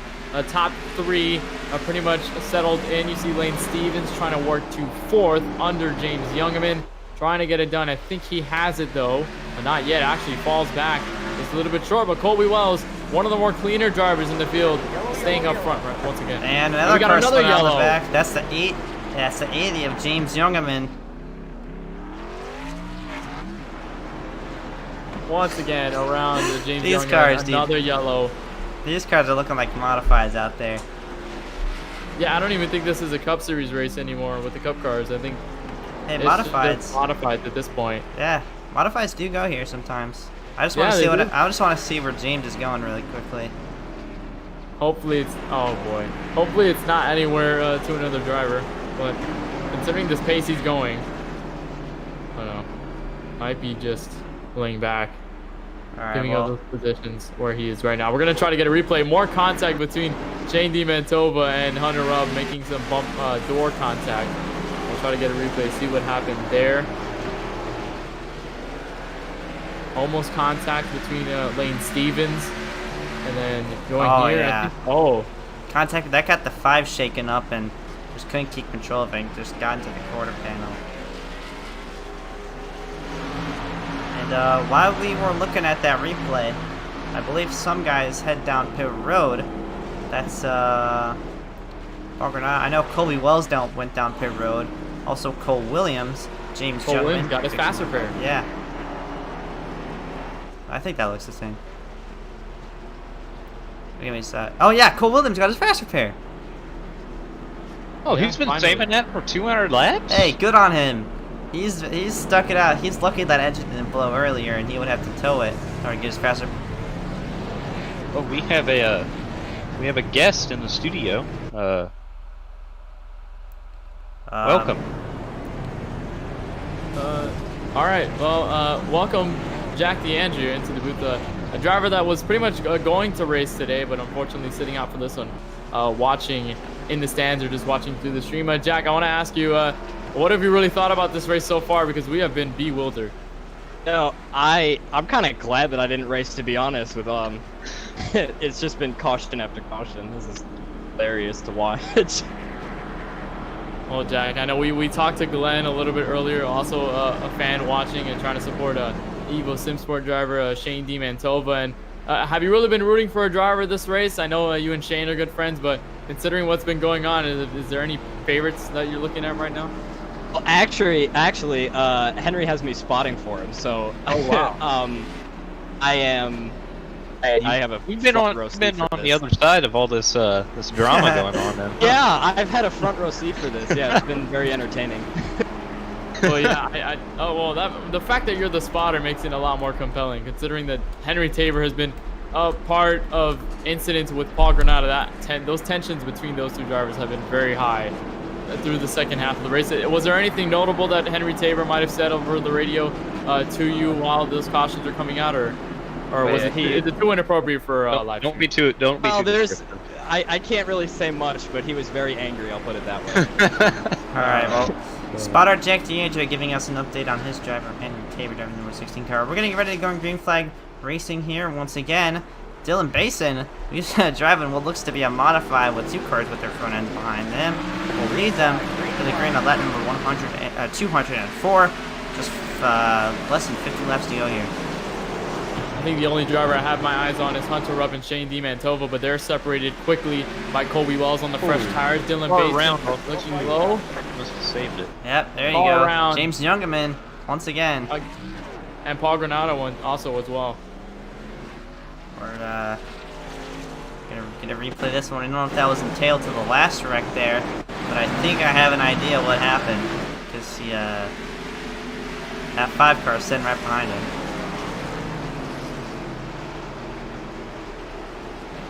No, not at all. No, looks like he just got ran to the 95 and clipped the 80. Good job on the 26 and the 5 for getting around him easily, but that's another caution. We're going to bring the caution counter up here in just a second once we get back to you guys live. Interesting on-track activities happening between the 61 and the 20. Yeah, once again. I'm He not had sure bad tempers flaring on. Oh, he might have been getting trying to scare him. I think Shane's trying to send him a message. But, you know what Dale Sr. would have said about that? What? He was just trying to rattle his cage. We're going to bring up the caution counter really quick. 24 cautions, 106 caution laps. That's about 90 or 80 green flag laps we've had here. 13 lead changes. Fastest lap still goes to Hunter Rupp. And yeah, that's your caution count here. We got another fan here waiting to get interviewed in the grandstands. We're going to go ahead and give Kenneth this one. We have JJ Hill with us. All right, JJ, you're another fan out here watching this race with us as this race has progressed. I know it's been so long, this race, and I know we're reaching the end point, the end game in this one. Tell us what you have been thinking about this race as it's been progressing so far. Well, I'm not going to lie. I'm on vacation here in St. Augustine, and I have not been up to date on anything happening with the boys. And I've watched maybe 10 laps of this race, and this is one of the more untalented series I've ever seen in my entire life. Oh boy. Well, thanks for coming up here with us. We have a question. We have a question down in the chat. The NASCAR fanatic was trying to get this answer in from us. Says, should iRacing add middle fingers out the window when you wreck? I think that's an easy no, considering obviously iRacing wants to stay within appropriate terms, and I know that tension on track can be a little fun to watch as a fan, but when you're a racer, it's the officials aren't really happy with a lot of the actions that happen. Of course, I believe after this race we'll have a handful of penalties being addressed to a handful of drivers who have been going at it tonight. So I don't think we should have that, but it would be a fun addition, but I don't think it'll be possible, or iRacing wouldn't even consider it, and rightfully so. But we have 1 to green. We're just approaching 40 laps left in this race. Finally getting to what could be the checkered flag if we get a longer green flag run. Aiden Kirker back up front. Dylan Basin, who led a couple of laps, is sliding in second. Hunter up into third. Colby Wells gaining a couple of positions. He's out to fourth. Cole Williams into the top 5. Back green once again here at Martinsville. Aiden Kirker with a nice jump. Seems a bunch of drivers are spread out into turn 1. It's all the 39 right now. And you mentioned that middle finger, given the ability to over drivers in the iRacing as a feature. I think, well, if that was a feature, that would be spammed a lot of times during this race because we've seen our fair share of tempers flaring. But 40 laps to go here at Martinsville. This race is starting to wind down, starting to enter the closing stages of the race. Some surprising drivers who are back up here include, oh no, there goes the 61, and his front bumper is gone. Here come the other cars, and 80 slams right into him. Once again, another caution on the racetrack. Another yellow once again will lengthen this race even longer. Hunter up, I think finally the nail in the coffin for him. I think it's pretty much over for the 61. Went around by himself. Once again, it's been the trend for that 61. He's pretty much put the power down a little too early, and then he's gotten loose off the corner. Once again, the case. No contact with Colby Wells, and then as he stopped, look at the save by Lane Stevens, trying to get around that. But definitely an onboard worthy view from the 5. We'll look at James Youngman's first. Oh, that 5 car. On that EO Media onboard camera, there was just couldn't see much out that right there, and there was nothing really. Oh, good on so them. close. Love these onboard cams presented by EO Media. You have given us some of the best angles for some of these instances. All right, so another caution. I mean, really not surprising considering what we've had tonight. And 25 now counting, 25 and counting cautions. I said it was going to be, could possibly be the last stint of the race, and it's definitely not the case tonight. Aiden Kirker in the lead, and while that was happening, Colby Wells, who gained some spots in the prior restart, actually is now back into second. So, you know, Colby Wells still up and down night for him. He's gotten to the lead. He's led a couple of laps. He's been able to dominate some, and then a caution comes out. Maybe he goes down pit road, loses those spots, has to regain back when the green flag comes out. And of course, when his green flag comes out, he's been able to efficiently get around a bunch of cars, and now he's into second. So now he's in range, I should say, with your race leader. A little bit of information about what's happening on track. Brady Williman claims that his game has frozen, so he apologizes for that right now. Tough situation for Brady Williman, who was pretty much consistently running through the night in that 51 Teal car. You know, he was running pretty well up there, and you know, kind of running his own race, hitting his own marks. I didn't really see him involved in much of the incidents tonight, so he's been able to get around the trouble. And while we have that, we have a question. I was very hesitant about answering it. That's why it says, should Brady get a better computer so he doesn't lag? It's worth the investment. I think I go no comment here. It's worth the investment. And well, it's not only happening on the racetrack, but also on our YouTube channel. But we appreciate the people who come out and watch us. Yeah, we appreciate any interaction. We try to stay as interactive as we can. I know tonight's broadcast hasn't really been close to professional, I should say, in some ways. It's been a little messy, but we're trying to hang on to the end of this race. And you know, we're getting close to this race ending. At least the caution flag coming out. We got the 1 to green signal. So Aiden Kirker, Colby Wells, Cole Williams, Lane Stevens, and I believe Henry Tabor are now into the top 5 as we wait back for the green flag. Pace car is back off. We have another restart, lap number 217, down to the home stretch of this race. We'll see if we can get it done. Green flag back out once again. Aiden Kirker in command.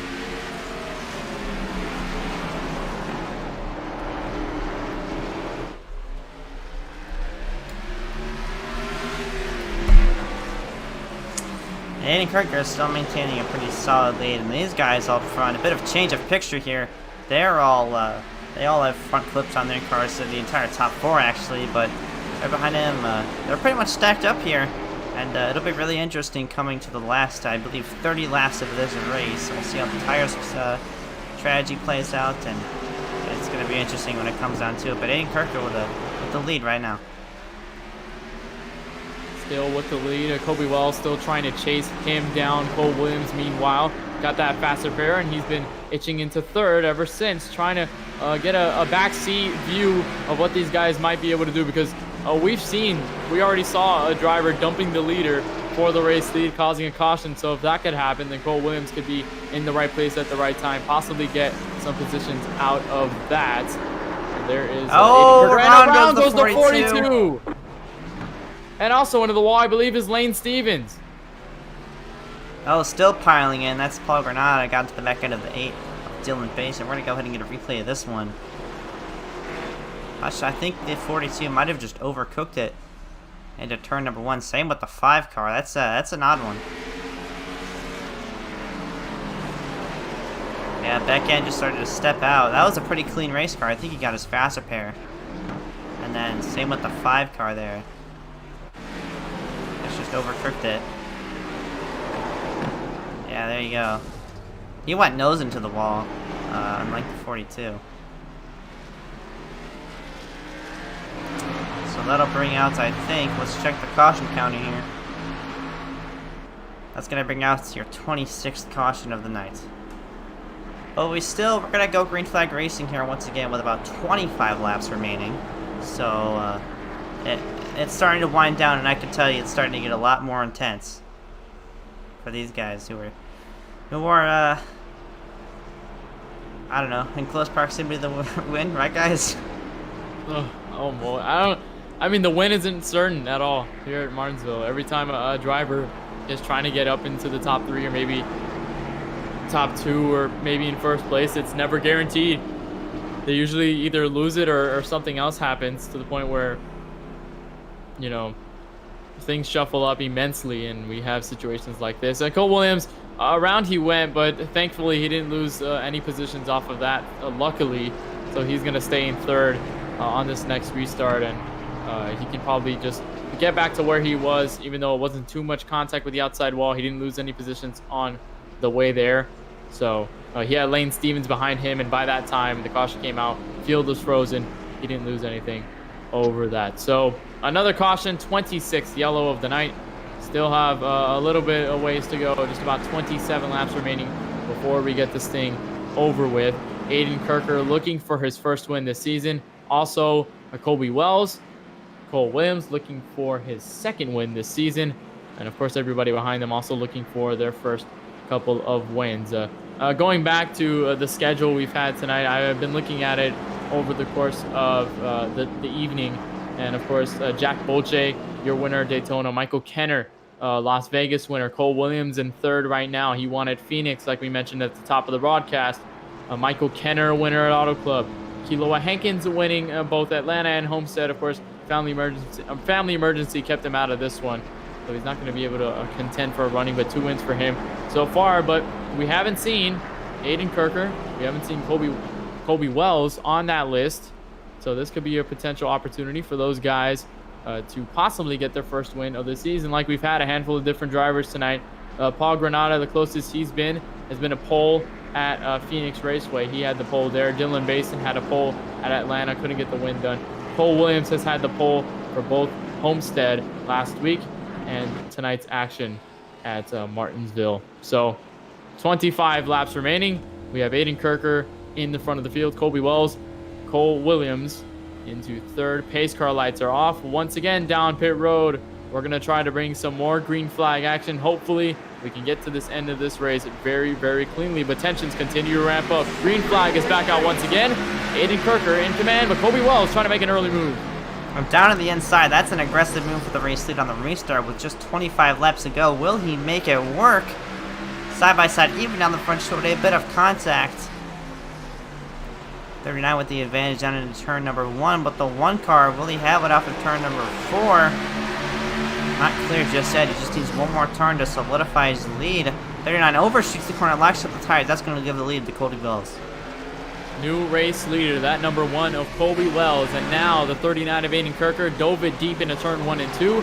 Locks it up a little bit in 3 and 4, but holds on to second so far as Cole Williams continues to try and put the pressure. We have a battle behind them. Paul Granada and Dylan Basin, both of those drivers looking like modifieds out there with the damage they have. And peeking behind them is Elio Quinn. So a spread out between the top three and the rest of this field. And we pretty much have a spread out field right now. These top three all together, then the next three also together, and then you have a little bit of a gap before you get to the drivers behind. That's Henry Tabor, who's a lap down in 7th. So we still got a lot of action left, and Henry Tabor is down pit road getting the damage fixed. I think his night might be over for sure. But Colby Wells extending his lead. Cole Williams might be charging though. Yeah, Cole Williams just has, I believe, 20 more laps here. Yeah, just past the 21 to go mark here. He just has that many laps to catch up here, but he is certainly closing that gap little by little each lap. And if he can keep at it, he might just be there at the end, but we'll see. He might be there at the end, but I don't know if he'll be able to make the pass for the lead, and he'll have to resort to a move for the bumper, as we see hard to slip off of the corner there. But yeah, just 20 laps to go here in Martinsville. Now we're reaching the end point of this race. So far, so good on this last restart. Cole Williams, you're looking at him right now in the Kelly Oubre mobile, trying to get his 2nd win of the season. And meanwhile, Colby Wells still up in 1st. They're pretty much the top 4 spread out. Dylan Basin looks to be the victor off the battle with Paul Granada. So he's now into 4th and slowly reeling in that 39 of Aiden Kirker, as he's pretty much put a gap on the guys behind him. And watch out for Dylan Basin within these past couple laps. So we have a caution. As soon as I say that, Eli O'Quinn looks to be the victim. And this is going to change everything. Dylan Basin had the freshest tires out of that top 4, and he was charging in the front. But this is just going to stack everyone back up once again. We're going to get a replay of what happened here. Into turn 3 at the top of Paul Granada. Maybe some contact. No, just getting loose again off the corner. Same thing we've been seeing all night long. It's just been that case of losing the back end of your car, getting too hard on the gas, spinning your rear tires. Car just went around again. So a lengthy race continues to get longer here over this evening. If you're watching with us, if you're just tuning in, of course we welcome you to the K1 Racing Network's live coverage of the LWRC NASCAR Cup Series. We appreciate everybody tuning in, concerning the fact that on the East Coast it's now just about a midnight, just a little bit past midnight. So we appreciate everybody tuning in from wherever you might be, because this race has been insane to watch over the course of this run. We're going to take a little break here and get a little bit of a breather in until we get to this final stint of the race. You're watching the LWRC NASCAR Cup Series from Martinsville on the K1 Racing Network. Stay tuned. We got more coming next.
Him. My God. You're unmuting him. I'm not unmuting him. Fuck, bro.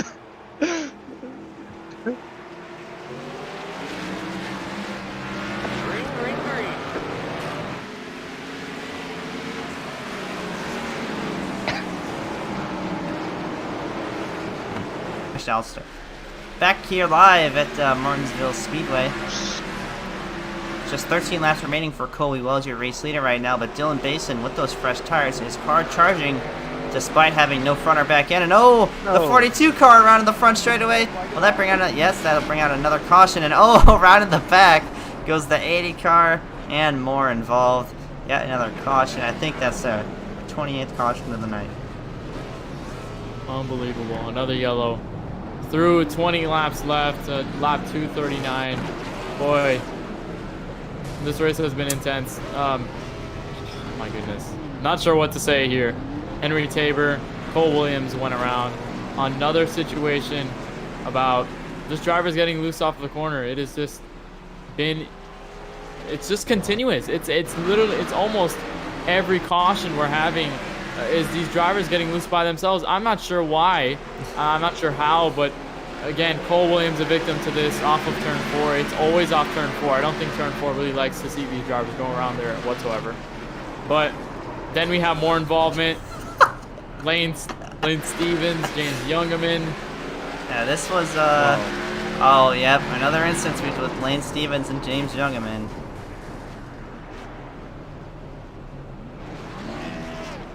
And yep. We're waiting for this race to finish off with a winner. Colby Wells might be frustrated seeing the cautions come out, considering the fact that he had a huge gap to second place. And look who's dipped into second place, Dylan Basin with the damage. Still contending for this race win as you see James Youngman just pile it into the grass. Maybe a late decision there. Considering the amount of damage on that car, he probably doesn't care to get any little more under that race car. So, and now Paul Granat is in a third. This is so bizarre. Yeah, Charlie, you got a word with Glenn Bunter again. I don't think we're. I don't What? think we're gonna get anything with Glenn. Oh. So we're just waiting for this thing to finish off.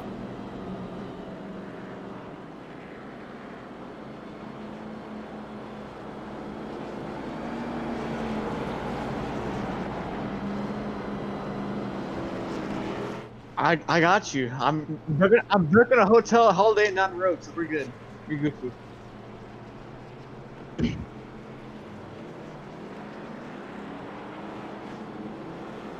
This might play good in Colby Will's hand, right? He has his clean car. He probably took good care of his tires, and Dylan Basin might have something for him on the restart. We're gonna have probably like 5 to go on this restart, so it'll be a dogfight between them two, I believe.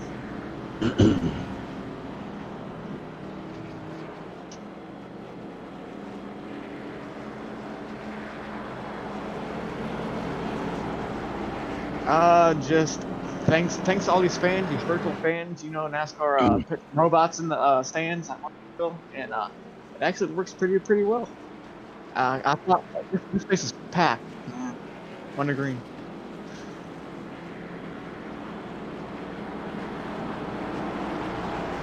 Oh yeah.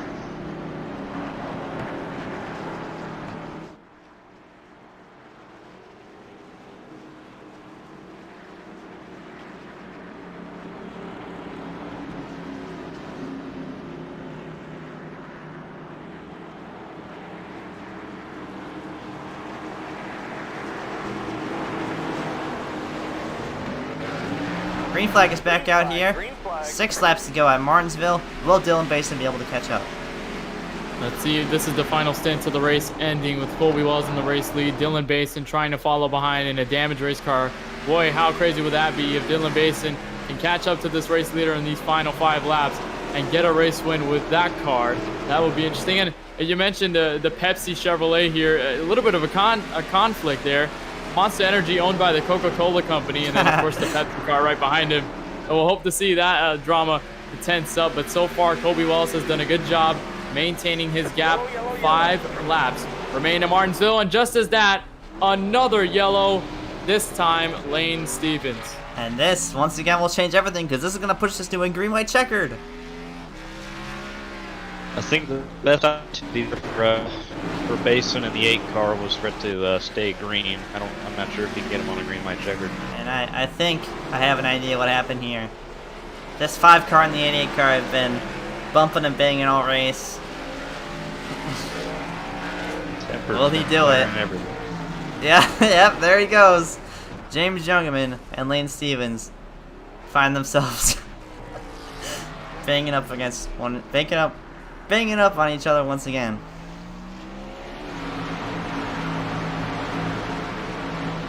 Well, Kenneth, this is it, man. This is gonna push us into a green, white, checkered, and it's gonna be an intense one from here. Green, white, checkered here in LWRC NASCAR Cup Series. Rules for the green, white, checkered, just to run that down before we get started. Of course, 2 laps to the checkered flag. We have 1 green flag lap, and then we'll have the white flag after that, and then that will end the race. If a caution comes out before they reach the white flag, we'll try it once more again. We'll see if those 3 attempts will be worth it, and if it will go worthwhile through the rest of this race. And of course, if the leader takes the white flag and the white flag is displayed, any flag will end the race. So a caution coming out will not affect anything. The white flag will still be displayed, and the race will end from there. And right now, the field is in the hands of Colby Wells after a long race for that number 1 machine. I'm sure he's very, very impatient to get this race started and try to get this race in until the end. But we didn't see any contention with Dylan Basin there. We didn't see too much of anything with him. So, he wasn't really able to get to the back bumper. So I'm not sure if Dylan Basin might have the strategy or the charge, I should say, to get that done. So we'll just have to find out.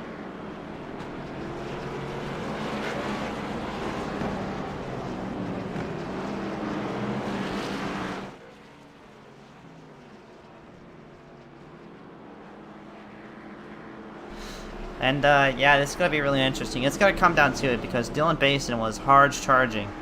Well, not really hard charging. He was gaining slowly on that number 1 car. So I think that, this green, white, checker is going to bunch him back up. And that certainly does not leave out the opportunity of Aiden Kirker to jump in because he got the lead stolen from him on the restart by Colby Wells, who jumped to his inside. So a lot of variables that are going to go into play here. I think we're going to get a 1 green mark. Yes, we will. They're going to stack up either... They might be going single file or 2 wide here. We'll just have to see. But, yeah, 2 more wild laps around this paperclip oval. I'm not sure where Dylan Basin went. It might have been out of this race. Not sure what happened with the Aiden Dylan Basin there. But we're going to restart with everybody filing up from second on back. Well, that's Aiden odd. Kirker goes into second. Paul Granada third. Elio Quinn into 4th, Lane Stevens into 5th. Green flag back out. Hopefully this could be the end. Colby Wells off of turn 4, very, very loose. Aiden Kirker trying to charge. Yeah, Aiden's inching closer and closer to that back bumper. He knows that this is his only opportunity. This is the closest he's been since he got the lead taken away from him. Just 1 lap to go here. These cars are banged up. They are sliding all over the place. 1 lap to go here. Can Colby Wells do it? Into turn number 1. Aiden Kirker's going to have 1 last shot to give him the bumper down the back straightaway. Will he do it for the final time? 1 more time around through 3 and 4. This could be the move. Deep into the brakes. All right, to the back bumper, but can't quite do it. Colby Wells leads every lap in that final stint. He takes his first win this season. And finally, this race ends with the checkered flag. We didn't extend the green, white checkers. And now we have a winner. Colby Wells just dominated that last portion of the race and led a good portion of the laps to take that win. Him burning it down right there. What a sick burnout that was. Probably going to burn it down a little more. And a win for Colby Wells. You see Paul Granada limping to the finish line. Aiden Kirker went around and lost spots. He finishes 5th. Just 2nd off of turn 4. Went loose and lost positions to the line. Yeah, and it looked like, I think Aiden Kirker lost it off of turn number 5. I'm not sure. Yeah. Okay, we have to look back at that. Yeah, I think Aiden Kirker got loose and then just, thought it was just the end and just kept the gas in and just spun around. And he lost positions. Paul Granada finished his second. So this is the final corner here. Yeah, this is a replay of the final corner.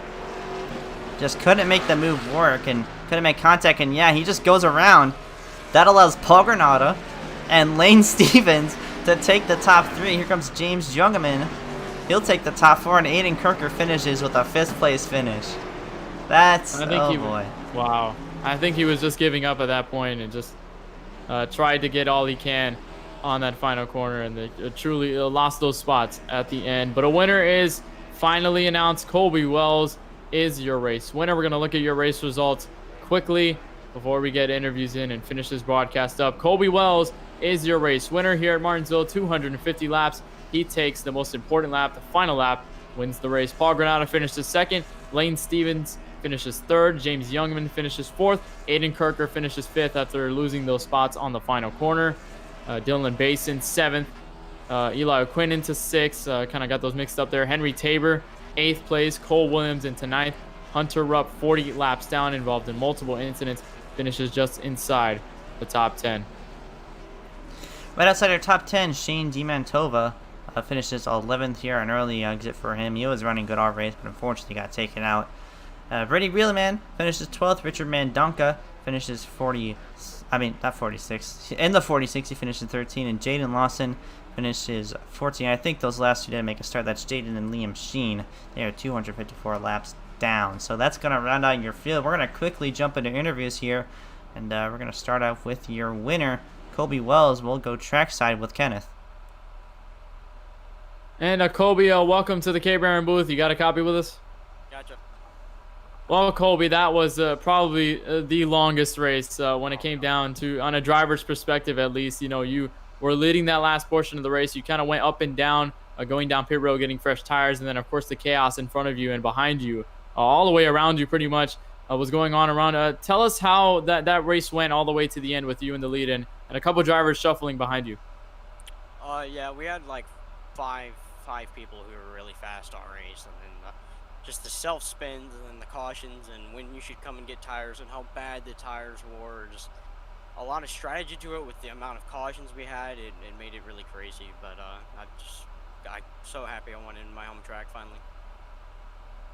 Well, you got the win here at Martinsville in a super, super long race. I saw you battling with a handful of drivers tonight, notable drivers, Shane Mantova, Hunter Rupp. You were gaining spots through the restarts. So tell us how that felt with the car over the course of those restarts. You were certainly one of the drivers with better restarts than pretty much the rest of the field. Just tell us how the car was feeling through those restarts and if you kind of got used to them or a little bit comfortable. I loved the restarts. A lot of people were spinning their tires on the starts and couldn't get going, and I could just go right through it with no problem, and I could get through a lot of people in those first 2 laps because people trying to get up to speed as fast as they can, and I wasn't as loose as other people, so that definitely helped. All right, Colby, will you take your first race win in this LWRC NASCAR Cup Series season? And before we let you go to celebrate in victory lane at the Paperclip, you got any sponsors or teams you want to thank for making tonight happen? I got to thank TI Racing, Chris Lewis, Asheville Rooftop Bar Tours, BK Paints, everybody who makes it possible for me to come racing every series every week. And thank you to you guys. And sorry about this race; it was pretty bad, but just so happy to finally win in my hometown. All right, well, we appreciate you spending the time with us to discuss your win. We hope you celebrate your victory, and we hope to see you in the next coming weeks coming to Texas next week. Thank you. Colby Wells out of the booth, your race winner into victory lane. We're going to get our second place driver in. That's the 95 of Paul Granada. He finishes after Aiden Kirker spins down in 4th. This will be an interesting interview considering the fact that he's been in some tensions tonight. Charlie is down there trackside with the interview. Yes, I do. Well, a chaotic race for sure, and you came out 2nd place. How did that last run go for you? Oh, pretty bad. I didn't. The amount of damage, I was just absolutely stupid. I kept getting full throttle and everything. Feel bad for Eli. I know I got into him on the white flag. I was kind of mad about something happened early in the race. Wasn't really trying to dump him, but yeah, it was just was an interesting race, long race, and frustrations got the better. Yeah, and obviously, lots of wreckage for sure, lots of tempers flaring, and we saw even you, I think you got into contact with some of the people, so it's a pretty obvious question, but I have to ask, was surviving all the wrecks and all the carnage really key to having a good finish here tonight? Yes, especially like the single file restarts kind of sucked. You know, we had people still in the middle of 3 and 4 as the leaders were already halfway down the front stretch, but just avoiding the wrecks is definitely the key. All right, well, Paul, we appreciate you sticking around with us in this entire race and racing with us here, and we appreciate you coming out here tonight, and we hope to see you next week. But before we let you go, do you have any teams or sponsors that you'd like to thank? I just want to thank Nova Sim Racing, Josh Patterson for letting me back on, Dylan for being in the call of me that whole race. But yeah, that's about it. All right, well, Paul, we'll see you in the next upcoming weeks, and we wish you the best of luck, man.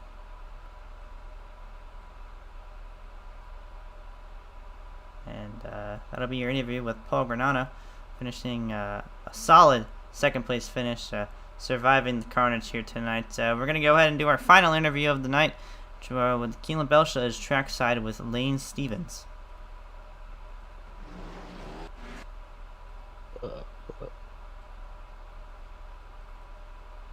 Hey Lane, what's going on? Got us? Hey. Hey, well, this race was all about avoiding the wrecks and capitalizing at the end. What'd you do in those closing laps? Get up there and finish third. Well, I pretty much just got lucky. I had a bunch of damage, but got lucky. Yeah, well, I mean, you started towards the back and you ran there for a lot of the day. Didn't really see you running that far up front, but really capitalized as the day went on.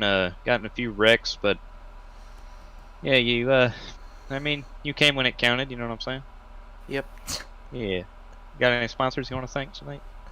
Just Going Low Racing, my teammates Cole Williams and Aiden Kirker, and the league. Yeah. All right. Well, thanks for coming to the booth. Congratulations on your third place finish. Thank you. Kelan Belsha with an absolutely phenomenal interview on Lane Stevens finishing third. I think that's gonna wrap up our top 3 interviews tonight. A chaotic race for sure. And Kenneth, you want to go ahead and wrap this one up?